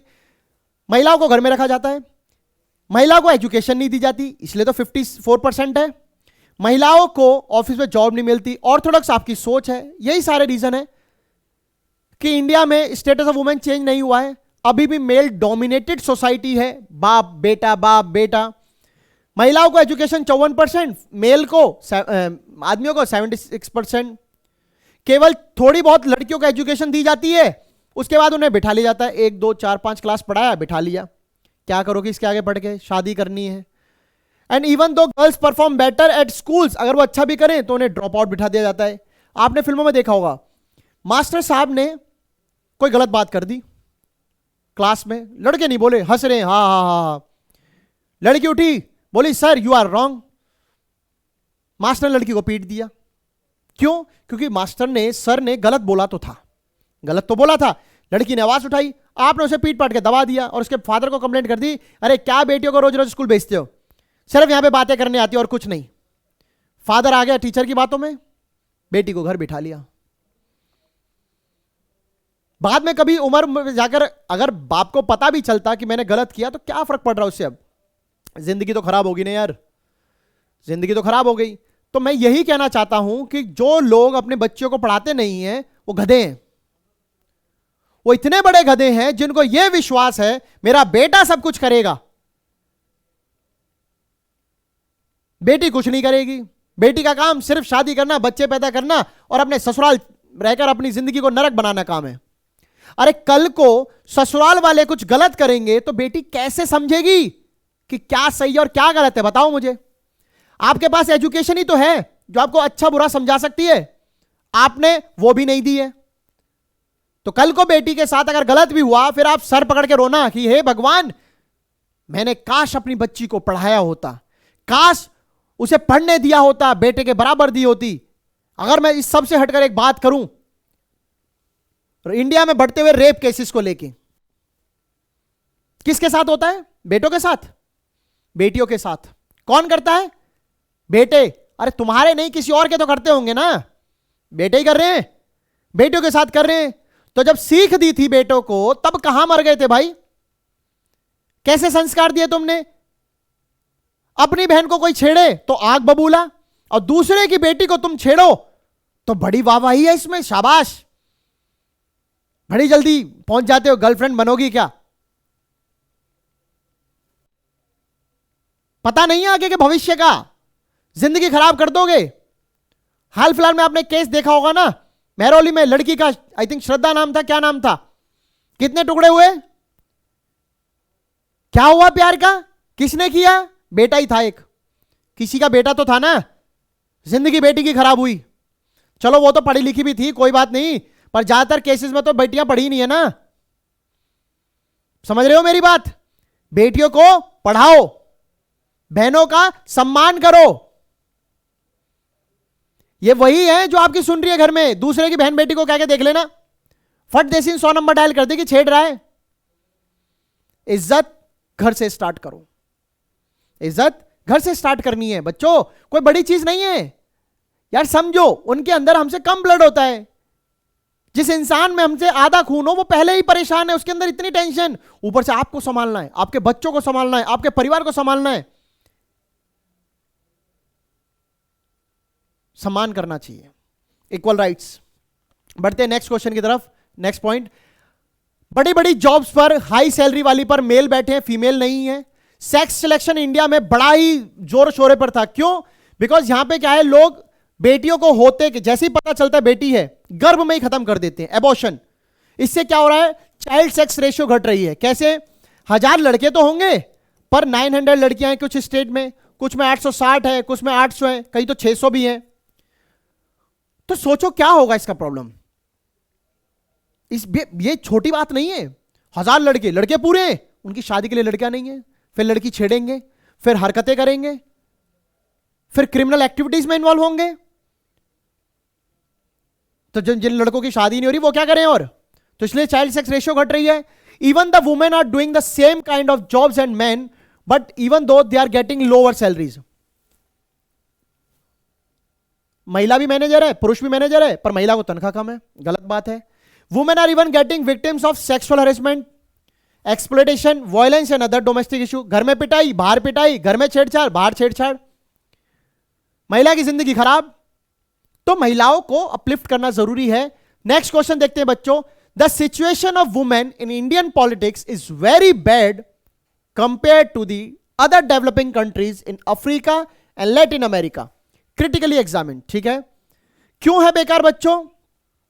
Because the percentage of elected women members in Lok Sabha has touched 14.36% for the first time in 2019। महिलाओं की जनसंख्या जो परसेंटेज पॉपुलेशन जो रिप्रेजेंटेशन है लोकसभा में 14.5% है, and their share in the state assemblies is less than 5%। भाई सब महिलाएं तो कितनी ज्यादा है, रेशियो कम है। Where male dominancy is observed in the houses and in the legislature, यानी कि जब लोकसभा में महिलाएं नहीं है तो पुरुष है, विधानसभा में महिलाएं हैं नहीं है तो पुरुष है, तो मेल डोमिनेटिंग है। And even if a woman is holding the post of chief minister in any state, the cabinet minister are male dominate. Mayawati मुख्यमंत्री बनी थी, ममता बनर्जी मुख्यमंत्री, इसके बाद भी इनकी सरकार में जो कैबिनेट मंत्री थे वो मेल थे। अरे भैया अच्छा होता तुम फीमेल बना देती, एक रूल ही बन जाता नया, एक कानून, एक नया एग्जाम्पल सेट होता। तो यह है कि बाहर के देशों में महिलाओं को प्रमोट किया जाता है, महिलाओं को सपोर्ट किया जाता है। हमारे यहां पर सपोर्ट नहीं है, उतना सिस्टम नहीं है, महिलाओं को बैकवर्ड पे रखा जा रहा है। सो इसलिए हमारे यहां पर यह दिक्कत है। तो आपको पता चल गया होगा। नेक्स्ट देखते हैं बच्चों। Equal representation to women in politics can improve their status, defend this statement. महिलाएं क्या चाहती हैं? Legal rights, political rights, equal freedom. भाई सब जाइए विधानसभा में, जाइए बहन जी लोकसभा में, बनाइए कानून, अपने लिए खुद कानून बनाओ। कोई नहीं आ रहा, कोई नहीं आने वाला, यह प्रथा चलती रहेगी। आप चुनिए, आप जाइए और बनाइए। So politics to provide reservation legally just like Panchayati Raj has done in India. जैसा पंचायत में 1/3 मिला है, that is reservation of 1/3 seats in panchayat and municipalities. In this way, our country can increase the number of women representatives in parliament and state legislature. जैसे local government में इनको 7 मिला है सरकार का, लोकल गवर्नमेंट में रूल बनाया 1/3 का, ऐसे यहां भी बनाओ। And the significant challenges for this proposal is having male dominance in the parliament and state legislature. हालांकि ये मुश्किल तो होगा, क्यों? क्योंकि वहां मेल ज्यादा है। So the demand for the reservation of at least 1/3 of seats in the Lok Sabha and state assemblies for women is still pending before the parliament for more than 1 decade. 1 दशक से ज्यादा हो गया, महिलाएं कह रही हैं हमें भी बराबर सीट पे बिठा लो, हम भी अपने लिए कानून बना लें, हमें भी विधानसभा, लोकसभा, राज्यसभा बुला लो। सरकार ने कोई एक्शन ही नहीं लिया। So however there is no consensus among the all political parties and the bill has not been passed. और ना ही सरकार ने बिल पास किया। देख रहे हो आप समानता की बात कर रहे हो, अभी तक बिल पास नहीं हुआ है। We all are aware that gender division approach in society, however still it is not happening in respect of the parliament where gender division can give equal chance to man and women. सरकार कह रही है पुरुष महिलाएं एक बराबर हैं। भाई साहब रिजर्वेशन तो दो लोकसभा में, आप दे ही नहीं रहे हो। मतलब बोलते कुछ है और करते कुछ है।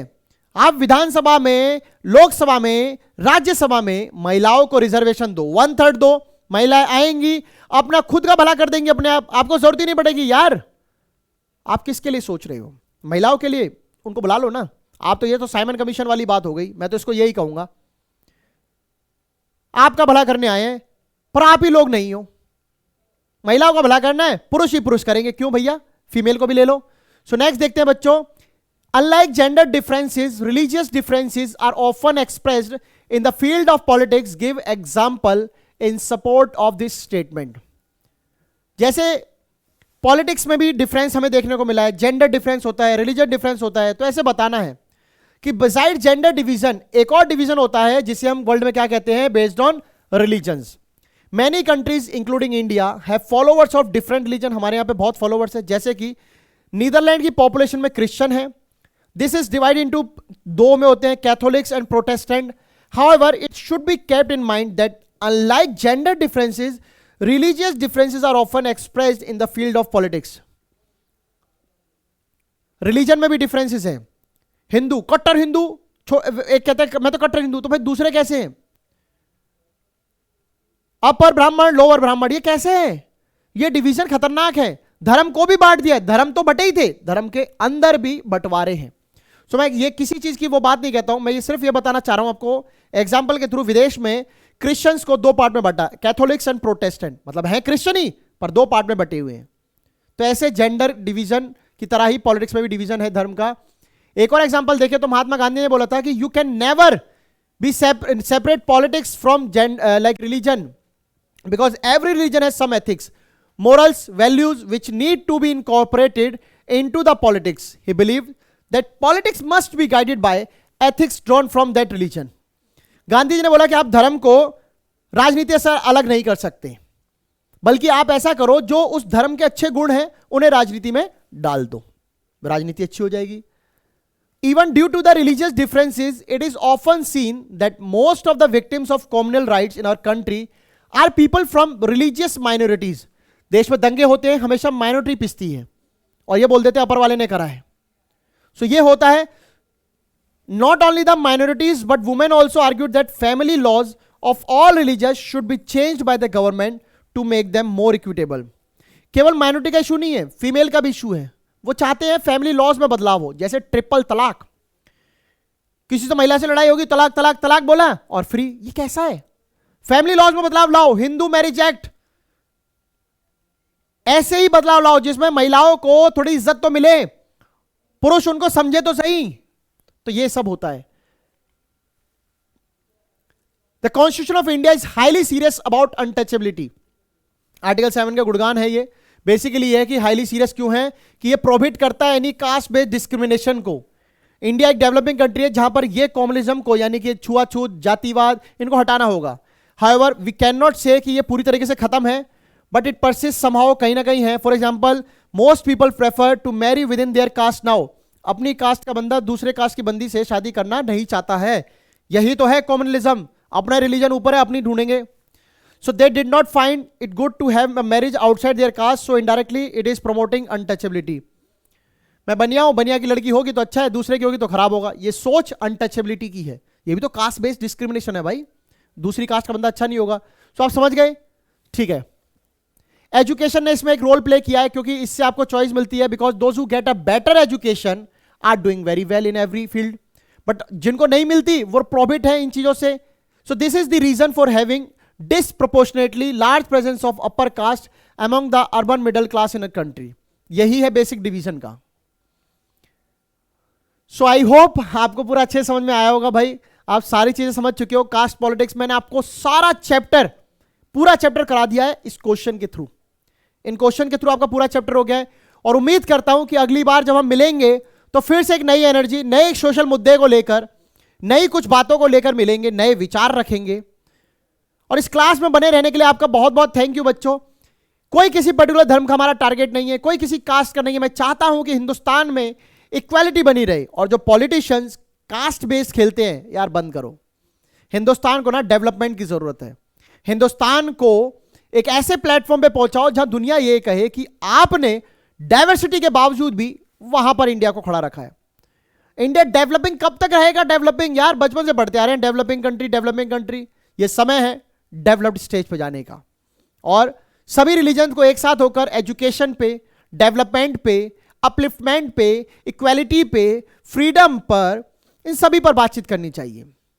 जो पुराने मुद्दे हैं उन्हें छोड़कर इस इंडिया को एक डेवलपिंग स्टेज की तरफ ले जाना चाहिए। महिलाओं को इक्वल राइट्स दो, महिलाओं को इक्वल सपोर्ट करो। रीजन ये है कि 50% जो इंसानियत है वो उनकी है, 50% हमारी है। क्योंकि या तो पुरुष होता है या महिला होती है। बीच में भी आप सुन रहे हो ट्रांसजेंडर, ठीक है, वो भी इंसान है, सब इंसान है, सब मिलके। तो महिलाओं को दरकिनार मत करो, उनको घर का मत रखो, बेटियों को पढ़ाओ, बेटियों को लिखाओ, समझाओ, अच्छी बातें बुरी बातें, तभी तो बेटियां अपने बच्चों को समझाएंगी। जिस मां से आप जन्मे हो उस मां की जेंडर का कम से कम थोड़ा तो लिहाज करो कि भाई हाँ, हमें एक महिला ने जन्म दिया है और हमें महिला की इज्जत करनी होगी, उसे पढ़ाना होगा, उसे लिखाओ, क्योंकि अच्छी सोच, अच्छी education is that means good economy, good development, good prosperity. इसी उम्मीद के साथ मिलते हैं अगली क्लास में बच्चों। So thank you so much बने रहने के लिए।